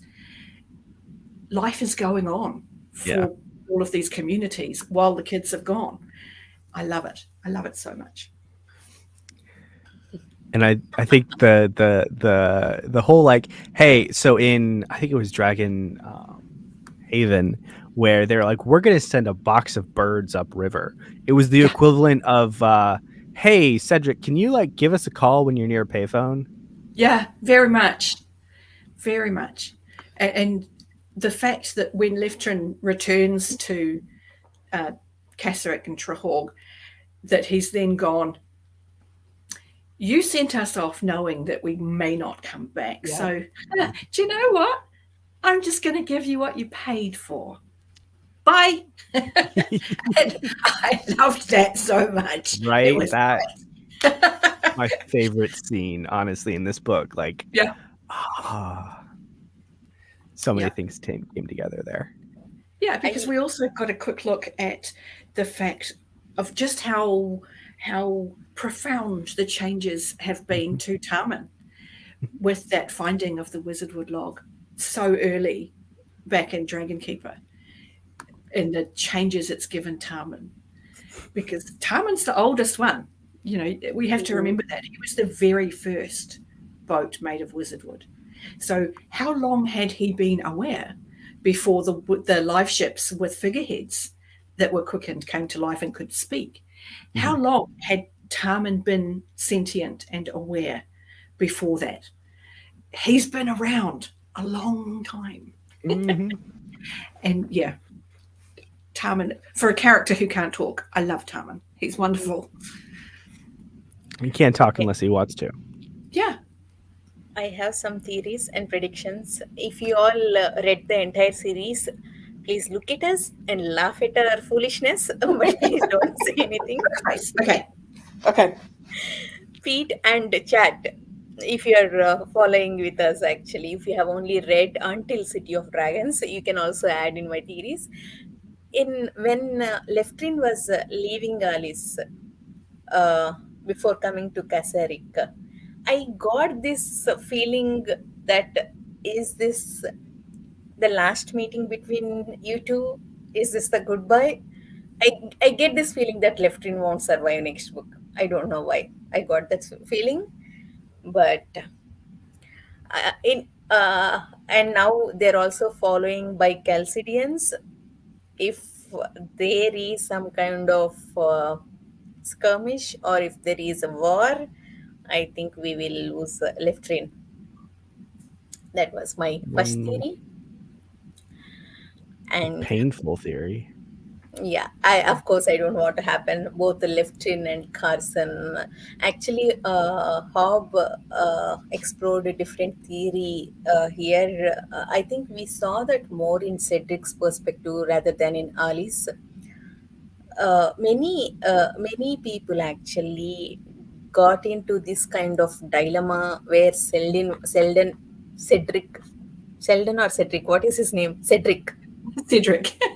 Yeah, where Cedric was, where he was used to comfort. He has some kind of, standards actually. He has to be clean, he needs some kind of money, Mhm. and he's good at being proper and, dealing in business negotiations. And he doesn't fit into Carson's life, to be honest.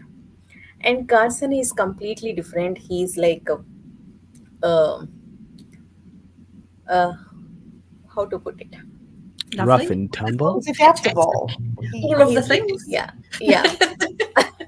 He's a little rough, and he uh, he's not he may not be able to provide that kind of lifestyle to Cedric.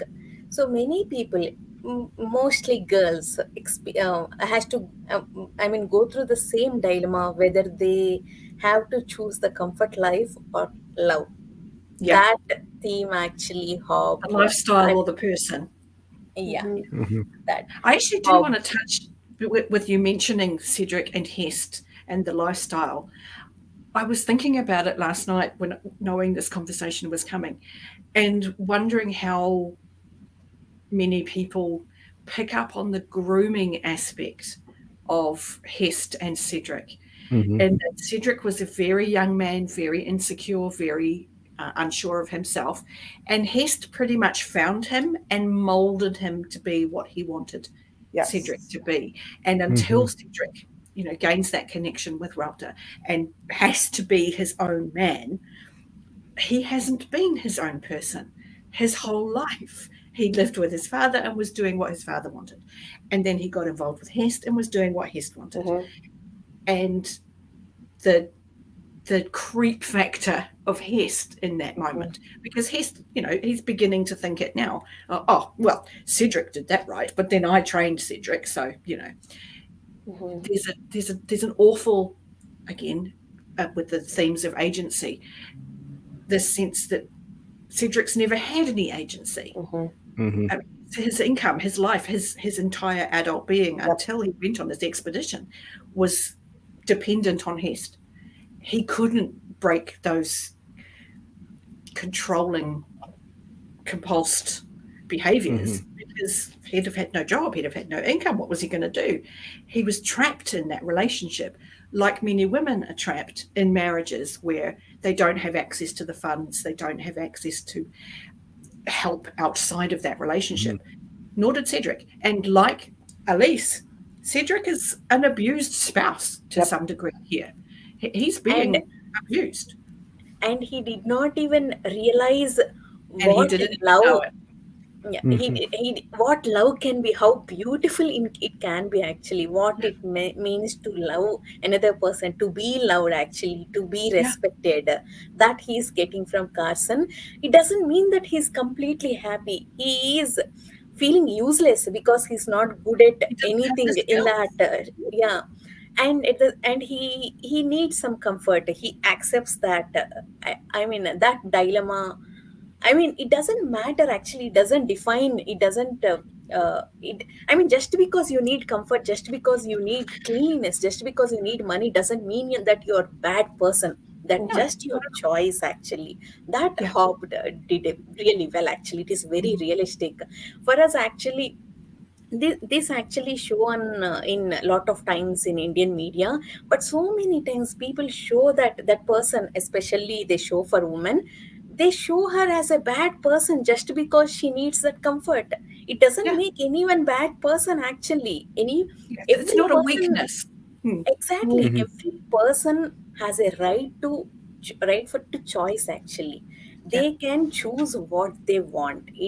Every individual can choose what they want. Mhm. Hobb Mhm. did actually brilliantly well. I just love Cedric's storyline because everybody has their own baggage that you bring to these stories. And speaking for myself, after getting out of a very manipulative relationship, it wasn't until after I was out of it that I could see how unhealthy it was. And that's what's happening with Cedric. When we first meet him, he's completely unaware that he's in an abusive relationship. And as outsiders, we're reading it going, oh my God, you're being treated horribly. Right. This is terrible. He doesn't realize that until much later. And he's found himself and he's able to look back and go, that wasn't okay. Mm-hmm. And that growth, again, Hobb gets this right, that being able to look back with perspective and go, oh, that wasn't a good decision. But I couldn't have made a different decision because I didn't know. And you don't know what you don't know. And I love that.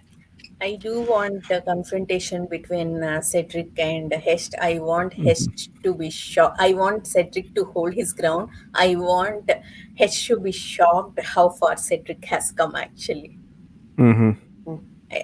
I want. I mean, it doesn't matter how Hest will respond. I want Cedric to hold his ground. Actually, I want to see that. I have a very specific prediction that I just came up with. Okay. Very specific. All right, so this is how it's going to go. Hest, right? He's coming up the river, and he finds out, oh, the two people I've abused for all my contact with them are not in Kasserek. I'm going to try to force this boat to go up the river. And the captain is going to be like, thinks about it and listens to Hest bloat his own ego up, and it's like, this man could be useful. And they go up the river. As a result, Hest is held as a hostage by the Chalcedeans when conflict comes into play, all because Hest stroked his own ego and his importance, and he's like, I own 1/15 of Kelsingra. He's going to treat it like it's fact when it's not. So he's going to be held hostage. I think he's already hostage, not literally, but he's kind of hostage already. I don't know. But I don't know. I was thinking about that. I'm like, I could see this happening. It would be very funny if Cedric and Hest's first interaction next book was literally Hest just being down in the dumps and like being treated very badly, and literally just like, I would just Hest basically being thrown on the ground in front of Cedric, all tied up during a hostage exchange or something. Okay. That would be entertaining to me. Awesome. I mean, obviously, I missed the first hour. Again, I'm so sorry for that. But we've clearly spoken about what's happening with Hest and this Chalcedean pressure that he is now under. Yes. A little bit. Do we have thoughts on... We haven't really talked about the Chalcedean pressure. I think we talked about the fact that I was laughing at his mom being like, you're going to come in with velvet and things. And I'm just like, whip her off her feet. All that velvet's just going to be used as toilet paper by the time you get to the end of the journey. What are you talking about? But it also shows like she has no clue at all about Alice and like what she wants and what would woo her. You know, like that's not what got her. It's all the trolls. She's very typical definition of that mom, my son can do no wrong, kind of. That's not. Yeah. Mm-hmm. And that wishing for the fairy tale, and well, that's how I'm happy in my life. That must be what you need. Yeah. Even though she's completely oblivious to what's actually happening around her. Yeah. And that's a failure on her part. Like, I'm sorry. If you think your child can do no wrong, I think that is that's you're delusional. You're not paying attention because nobody is perfect. Mm-hmm. But you can still have favorites and think well of people who are idiots. Hest may be the exception. Definitely the exception. Just saying. Hest's father. I'm not a fan. I am a fan of his father, actually. Oh, really? That's interesting because he has done some quite No. nasty things. You know, I'm sure. he's, I mean, hmm, I'm saying it in a joking manner, yeah, actually. he's a bit scary, his father, because he Yeah. clearly has a Yeah, lot of power, yeah, and no he's doubt got it about it. through dodgy And means. I'm pretty sure he's as bad as Hest, but the way he put Hest in place, I mean, Hest can't play games with his father. No. He calls him out immediately. I was like that day meeting. I was completely laughing like an idiot. Oh, absolutely. It's wonderful watching Hest just on the back foot and not coping at all with the fact that he can't get away with anything. I love Yeah, that. That's marvelous. But the Chalcidian tactics with Hest, I really liked, but just how quickly they kind of took his reality away and went, I actually have a knife and I can hurt you. And Hest being like, oh, but. This is not how we negotiate. This is not a negotiation, sir. That's right. And I Pete. really enjoyed how unsettled that made Hest immediately. Pete, I think Hest will not be hostage because it will be more. He will be more useful to them if he can go and talk with his wife, Mhm. because then he can get the dragon parts easily. Because he'll have access. They may not allow Chalcidians to come near them, but Chalcidians will think that Hest will have more better chance to go near the dragons. That implies that they trust Hest. And I think any reasonable person will hear him talk and be like, wow, You are full of a substance. you're full of a very specific brown substance that usually comes out of a very specific orifice. Yeah. Yeah. It does. That touches, though, for me, onto something that I do consider on almost all my rereads now, is the history of the Chalcidians and dragons in general. Mhm. Because we've heard that dragon parts can heal. How does anybody know? We've heard about the damage that Chalcid has done to the Elderling pillars. What's the story there? There's a history there Mhm. that intrigues me tremendously, and I keep trying to pull threads of it out whenever I do a reread. Thank you for saying that, Derri, because that first book, when I was reading, I was like, why are they so confident that dragon parts will heal him? Yeah, I mean, how do they because know that? we did get that confirmed, because Merkel says Mhm. we can't let them have one of us to find out that that's true. Yeah. And Yeah. so we get that complete confidence that, yes, that's a fact. But as you say, how did they know that? Yeah. How is that part of their law that they know?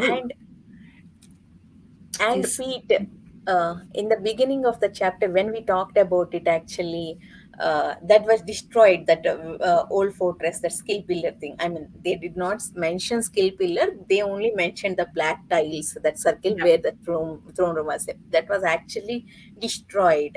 So maybe some kind of thing happened between there, as Derry mentioned. And Yeah. it's Hobbes' world building is just remarkable, because these are Yeah. just disconnected things that are there. But I'm looking at it from, having found all of these little threads, trying to put them together, and I'm like, there's clearly a story there that Hobb knows. Yeah. that maybe I can work out. I'm trying. And it's really interesting because up until this book, I think the only thing that we were told about the Elderlings was that they were a great civilization. And I think there's this utopian filter that was had over that history of it's like, oh, it was peaceful and all that jazz. And then we get the perspective of the Duke, and then we get Teletor's perspective as well. They How fought he over was a territory. warrior. And it's like, oh, okay, so who was he fighting? Now take that back to Tawnyman and consider that the island that Icefire was on in Aslajal had a quarry of black stone. It has a massive Elderling city. So there was clearly a presence of Elderlings on that island that probably is as old as the settlement at Kalsingua. Yeah. And that their pillars didn't all go to the same places. So that history is there, and I'm sure if I keep reading long enough, I will find that picture. So what It's we need there. to do, Oh, we need a map. Yeah. okay. You all, when did you realize it's the same city? Kelsingra is the same city visited. You know, Mm, from the moment they mentioned Kelsingra, I was like, is this the same city? I mean, I clearly remember Fizz going there. There was river there. One dragon flew, and he went to tower. There was map room. I was like, is this the same city? Do we visit the same city? And when Alice started exploring, like, when will she get to the tower room? I want to see if it's the same city. I want to see. And the minute she enters that, I was like, yes, I am right. I mean, I was so happy when that happened. Yeah, and this is what you can't skip, RainWilds. It's so critical to understanding so much of what's gone before. mhm. I like Derri, the fact that she. Sorry. it's okay. I do have one question though. When Fizz visited that Kelsingra in Assassin's Quest, Mhm. he do see one dragon comes and drinks water. What is that, Yeah. a stone dragon? How did the dragon wake up, and did it go back to becoming stone? In that instance, he's in the skill memories. He's watching the memories of the city, and the city Ah, is watching a dragon come into land on the river, which you see Sintara try, and then drinking from the well that was ah, working and Mhm. wow. operational. I So he's seeing things that he has no grasp of. Again, don't skip the rainwilds, because this is the meat behind that vision. This is what he's looking at. And this is your clue that the skill is so vitally important to dragons that they're going to come Mhm. here for it. And for the silver, sorry. And Mm. that those memories that are part of this, and how critical that memory is to the city in maintaining its cityness. it's really cleverly done. Really, really cleverly done. question, if you could dictate to Hobb what time or place you'd like to have another Elderling series set, and where would that be? I can't say because that would be spoilery. Yeah. I'm thinking the same. Yeah. I think it depends on Read the whole where. series and have the whole Yeah. picture before you can answer Talk that to me one. when we're done with Fitz and the Fool, Yeah. and then you'll know. I think that will be 5 hour long discussion. Oh, it will Yeah. be a long one, and maybe has to be held over a few weeks. But there's just so much. I've said this before. I'm sure I'll say it again. I don't think I've repeated very much in all of the discussions that I've had. There's just so much that it's never a repeat of the same. There's always something different to talk about. Always. And it's marvelous. Absolutely marvelous. Although, that, having said that, I would love to know about the history of these elderling cities and their conflicts. What were the conflicts over? Just the silver? Surely you had personality conflicts. I mean, we see that with Talator and Amarinda. They're still people. So what were their politics like when they're that long-lived? How murky was their politics? Yeah. And that fascinates me. Also, can I just say one thing? With the introduction with the however you pronounce it, the Chalcedons, made me, this is going to sound weird, made me respect Kyle slightly a little bit more in that he held it together for quite a long time before he really showed his true colors. I mean, that the people, he had kids that were in their teen years before the true colors were really shown. That's impressive. Cultural ingraining behavior. Yeah, he held out for a while. He really did. But again, even within that culture, until you became head of the family, you had no power. Yeah. So, and that's why I think maybe True. it is why it took so long for him to become the What he was. horrible person that he is. Because he just didn't have the power to be that, so he decided to keep quiet and bide his time. True. Until it was his time. And then he was like, okay, now I'm in charge. You're going to do it my way. So yeah, it is interesting finally getting a look on the inside of this Chaldean culture, because we saw it briefly through Burrick when he talks about his grandmother from the slavery side of it, but that's really all we knew from how that culture operated. And we've learned now how integral slavery is to their culture, and just how that valueless aspect of humanity has impacted them as a culture. That you have no worth. You have no inherent worth as a person unless you are in power. K Fox, there was a mention of a volcano eruption. Yeah. So you just want Pompeii. Yeah. You want to see all the craziness. I would love to see that. That actually be a very good thing of just like seeing them at the height of their civilization and kind of doing like a cataclysm like event and kind of just seeing them all flailing about as their inevitable end approaches. I do have one question though, actually. It should have been a question from live shifts, but I'm thinking about it now. This volcano eruption happened long time back, actually, maybe few generations back. Dragons were extinct from long time. Yeah. So are these serpents roaming in the sea from that many years? Yeah. Yeah, they talk about the serpents having been alive for scores of years. Not just scores of years, scores of years. So it should be one season, but they went through that many years, actually. That's why so many cycles of trying to grow, and they don't do that for a single year. Their time as a serpent is many years before they go and attempt to cocoon. And so they went through that many-year cycle many times, with this last time being we're only just vaguely hanging on to these memories. It's been so long. Thank you, Alice, for joining. Yeah.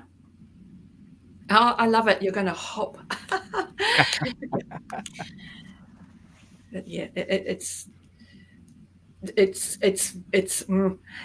one of those little details. It's easy to miss, but again, that's the advantage of having read it. It does say scores, and so we're talking 20 times 20s of years. That's a lot of years. So, yeah. It's entirely possible. I think that volcanic eruption kind of triggered the weather things falling off ash. I think all, including it happened. I think that was maybe the big memorable thing, but it clearly set off some kind of cataclysmic geological event. You know, we're talking massive earthquakes. The ground undergoes a lot of change. We see that in live ships, where you've got cities So I think the real question is what happened to Kelsingra, because I feel like that something else. I kind of see what K Fox is saying. I feel like something else happened to Kelsingra, because it doesn't feel like. So it feels like there might have been some, because like there's a big crack in the ground, right? Yep. So that probably affected the silver bucket. We don't know. We'll find out next book. Icefire did say he doesn't trust either human or elderling. Why doesn't he trust elderling? Maybe something happened. Yeah. And again, and that touches back on, remember that Icefire went to Aslevgel to end himself. He didn't go to Kelsingra. Yeah. He went to the other elderling city. So is he a dragon that belonged to a different faction of we were kind of talking about that, about how it felt like Icefire's opinions, to me it felt like Icefire's opinions were different from mainstream draconic culture as it has been portrayed in the memories of Kelsingra. Yeah. And again, he has an innate distrust, particularly of Chaldeans. He has memories of beasts being poisoned. He has a different backstory than what we've been able to put together from what memories our dragons have put together. And that's fascinating to me. Yeah. And I also wonder, like, if there was like the restriction was triggered by the requirements of magic or something. I wonder if there was a secondary genocide that happened with the elderlings. Interesting. It does sound like that, actually, because Icefire did mention that after volcanic eruptions, after the destructions, the dragons started slowly dying. I think something else uh, uh, lead to that actually. This is where I And think the connections between Hobb and George R. R. Martin start to come in. And you and in the Song of Ice and Fire, you get the mysterious backstory of the doom of Valyria and it killing dragons because of the chemicals in the air. And I'm like, yeah. And I think I've kind of carried that piece of lore across and gone, oh, that's clearly what happened to the dragons. And Yeah. I'm literally sitting here right now going, hang on, I got that from A Song of Ice and Fire. I don't think it's actually in this text. But at the same time, it's definitely possible. Like yeah, dragons are like super magical and all this other stuff, but Yeah, there are they're still still just like creatures. blood and bone. And I think that you could definitely say that just like a large change in environment, such as the Ice Age, can kill off so many things like the dinosaurs. That Relatively fast. especially so, if we have a volcano, because think about this, we have a volcano erupt right above the Rainwilds. Mm. How long is the ash going to stay in the air, and how cold is that environment going to get? And how tainted is their silver? Mhm. And what else is going in their water? and There's what a lot of happens at volcanic environmental mountain? things. Yeah. Yeah. There's a lot happening on a physical sort of level as well as on the mystic.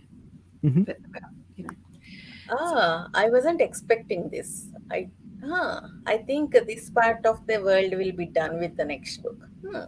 Possible. No, I have a suspicion that we might see the beginning of the women's revolution in this book, Oh Blood of my god, I Dragons, so want to see right? this. I think that will be continued, at least in part, in Fits in the Fool. I hope it's going to be continued, at least in part, in Fits in the Fool. I think those books, those discussions will be glorious. I cannot Yes. wait to see. Okay, any final thoughts, any final theories and predictions?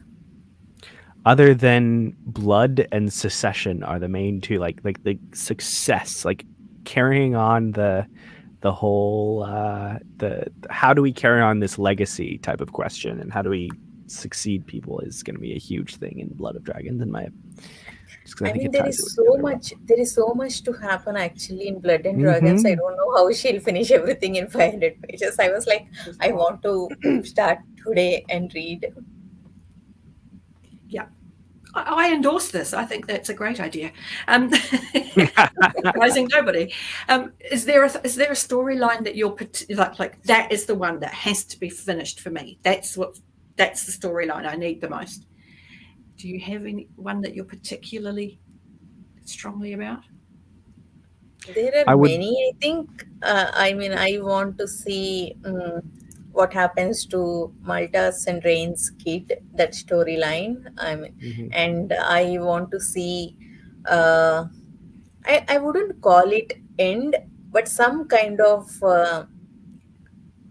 stability or a peace for Taimara, Mhm. some path, some purpose for her life. And I want to see that Duke's death and her daughter ruling the Chalcidian and women's revolution. I mean, Chalcidian getting out of the slavery Mhm. and stop going after dragons. Okay, so Anita wants a happy ever after, and Yeah, I think I would really like Selden to not die, first of all, that's a and good not aim. get turned into Duke's bacon. That would be bad. Hmm. I definitely want Elise, Hest, and Cedric. Like, I need that Yes. storyline to be properly wrapped up, and I want Elise and Lefrin to be happy. I don't want Lefrin to die, you diabolical maniac, Anitha. Gosh. Why would you put that out there? Ah, Oh, I am not killing him. Yeah. oh. you're very open to the idea that it may happen. I am okay. You guys know that Devastating. I like to be prepared for everything so This that is true. This is true. I'll be Prepare mentally yourself for the prepared. worst so that way. It is Hobb. So Yeah. True. Fair enough. This is fair enough. Like, I definitely prepare myself for the worst with Malta getting, like, when she was walking out there, like, no, Hobb, you better not just turn this baby into whatever. Don't you dare. Yeah, and I was pleasantly surprised. Yes, that was a yeah. very tense scene. K Fox, I don't think Hest will ever realize what a miserable I think I want him to be miserable. I don't think he'll ever realize what a crappy person he is. That's He's also too. kind He's those people won't change, K Fox. Don't they're not capable hope of for it. that. No. Yeah. gaslights himself too much. You have to rewatch it. Actually, I was hoping you would join sooner, because so that I can hear your thoughts on, especially on Sintara. That was the first thing we covered. She's a mean girl. I hated her. End of the day. She is mean. She is very, very mean. Just quickly talking on Leftrin and Elise. Did we talk about Elise having to become her own self while Leftrin was away? In much the same way that Cedric has undergone such a huge transformation, Elise has had to do that as well. Not in the same words, actually. We talked about Alice only in the perspective where, Rapskull's and Alice's confrontation was there, where Rapskull told that city is not dead. We have to wake that up. It is our city, our heritage, and. Alice was little close-minded about that. She need to be open to the Rapskull's idea of it. That's the only perspective we talked about. But what you said was actually a very good point, Derri. Without Leftrin, she needs to find her own path. She needs to decide her own thing. Yeah. In much the same way as Cedric, she was somebody from a life of comfort.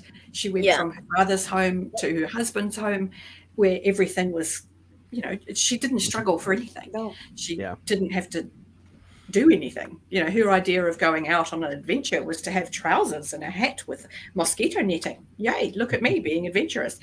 And now she's in a cabin with no windows and has to make fire to eat. That's a big adjustment. And then the bloke that she's chosen to restart her life with goes away during the hardest season to be left alone in. And she has to discover if she can do this. And I like the fact that we see her find that strength in herself. That, I can do this. Yeah. Anitha, question. Do you think Elise is pregnant at this point in time? Ooh.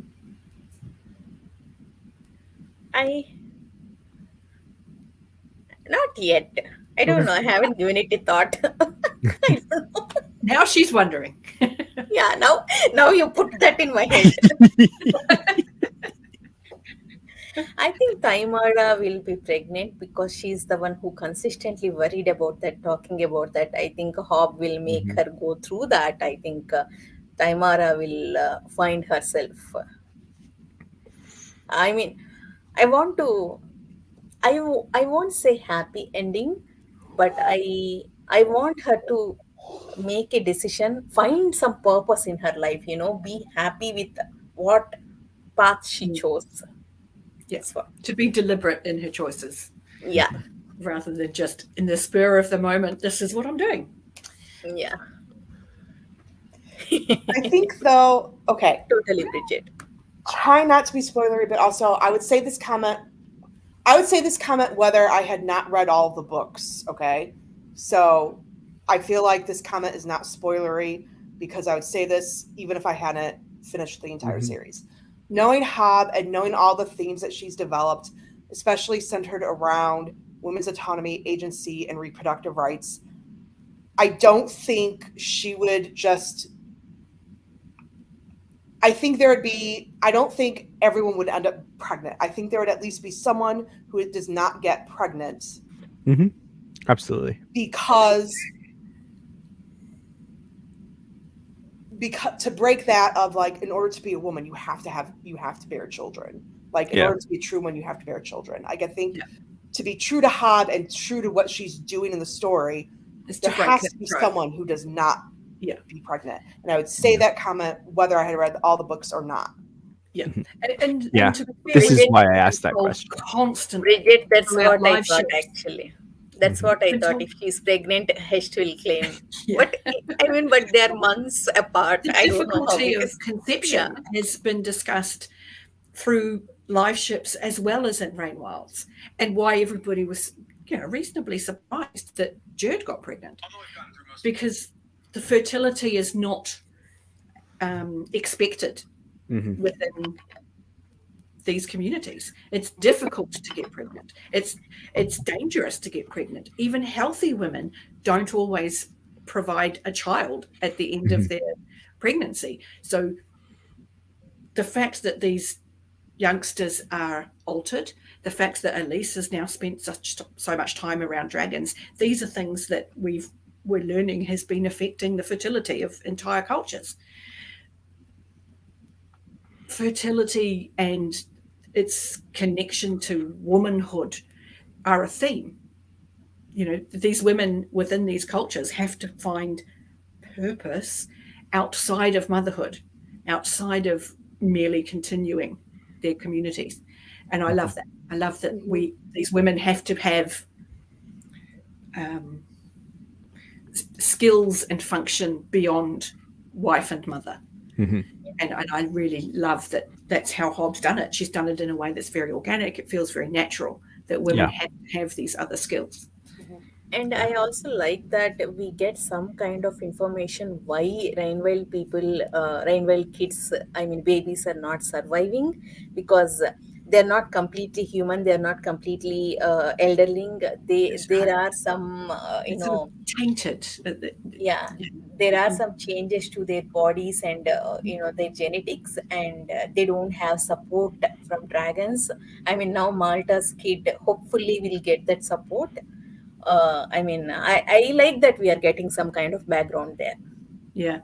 For me, the first time I read through, I felt very much that the RainWild's settlements were in almost like a nuclear fallout zone, where all unbeknowing, they're taking those elements into themselves, and it's just poisoning them, and it's poisoning their bodies and their children, and it's causing these malformations. And that was enough of a groundwork for me to kind of build other things around. And then as more information came in, I could sort of swap it out with what I'd been using, and okay, well, it's not a nuclear fallout incident, but it is about something in the ground. It is about something in the atmosphere. It is about them being part of their environment, and it's an environmental impact on them, which sort of leans into a whole different thread of theme that we've been seeing from Hobb, and that you have to work with your environment. So, All right, guys, let's close it here. It's more than 2 hours. Let's come back. I think it will be first Sunday will be 4th. I think that will be too early for latecomers, especially like me. So let's do it June 2nd Sunday, 11th, most probably, 99% if there are no other emergencies or any last minute things. Second Sunday of June. So plan accordingly and come back. Make sure you come back so that we can discuss entire whole of RainWilds and all the themes Hobb explores. Nice. So hopefully she won't break my heart. Again. So, well, thank you for inviting it. I mean, us all again. It's a wonderful place to come and talk. So, Yeah, Chadia, we talked for 2 hours for a 425 page book. For 800, but if it's in full book, every book is like 800, 900, it will be like 3 hours maybe each book discussion. Thank you all, Chad, for joining. You guys, as usual, you guys are amazing. And thank you, Derri, Emily, Pete, and Evie. Thank you for joining. Thanks for the invite. Thanks for having us. Absolutely. We will see you all again next time. Oh, remember to hit like and subscribe and comment and hit that bell notification button. Yeah. I mean, smash that like, subscribe, smash that bell notification so that you can join, You from don't the miss it beginning next next time time. like Madison did. down here ish. Yeah, absolutely. Down there. Yeah, down there. So yeah. Okay. Oh. Have a great rest of your Sunday. Bye, everyone. Bye. Bye.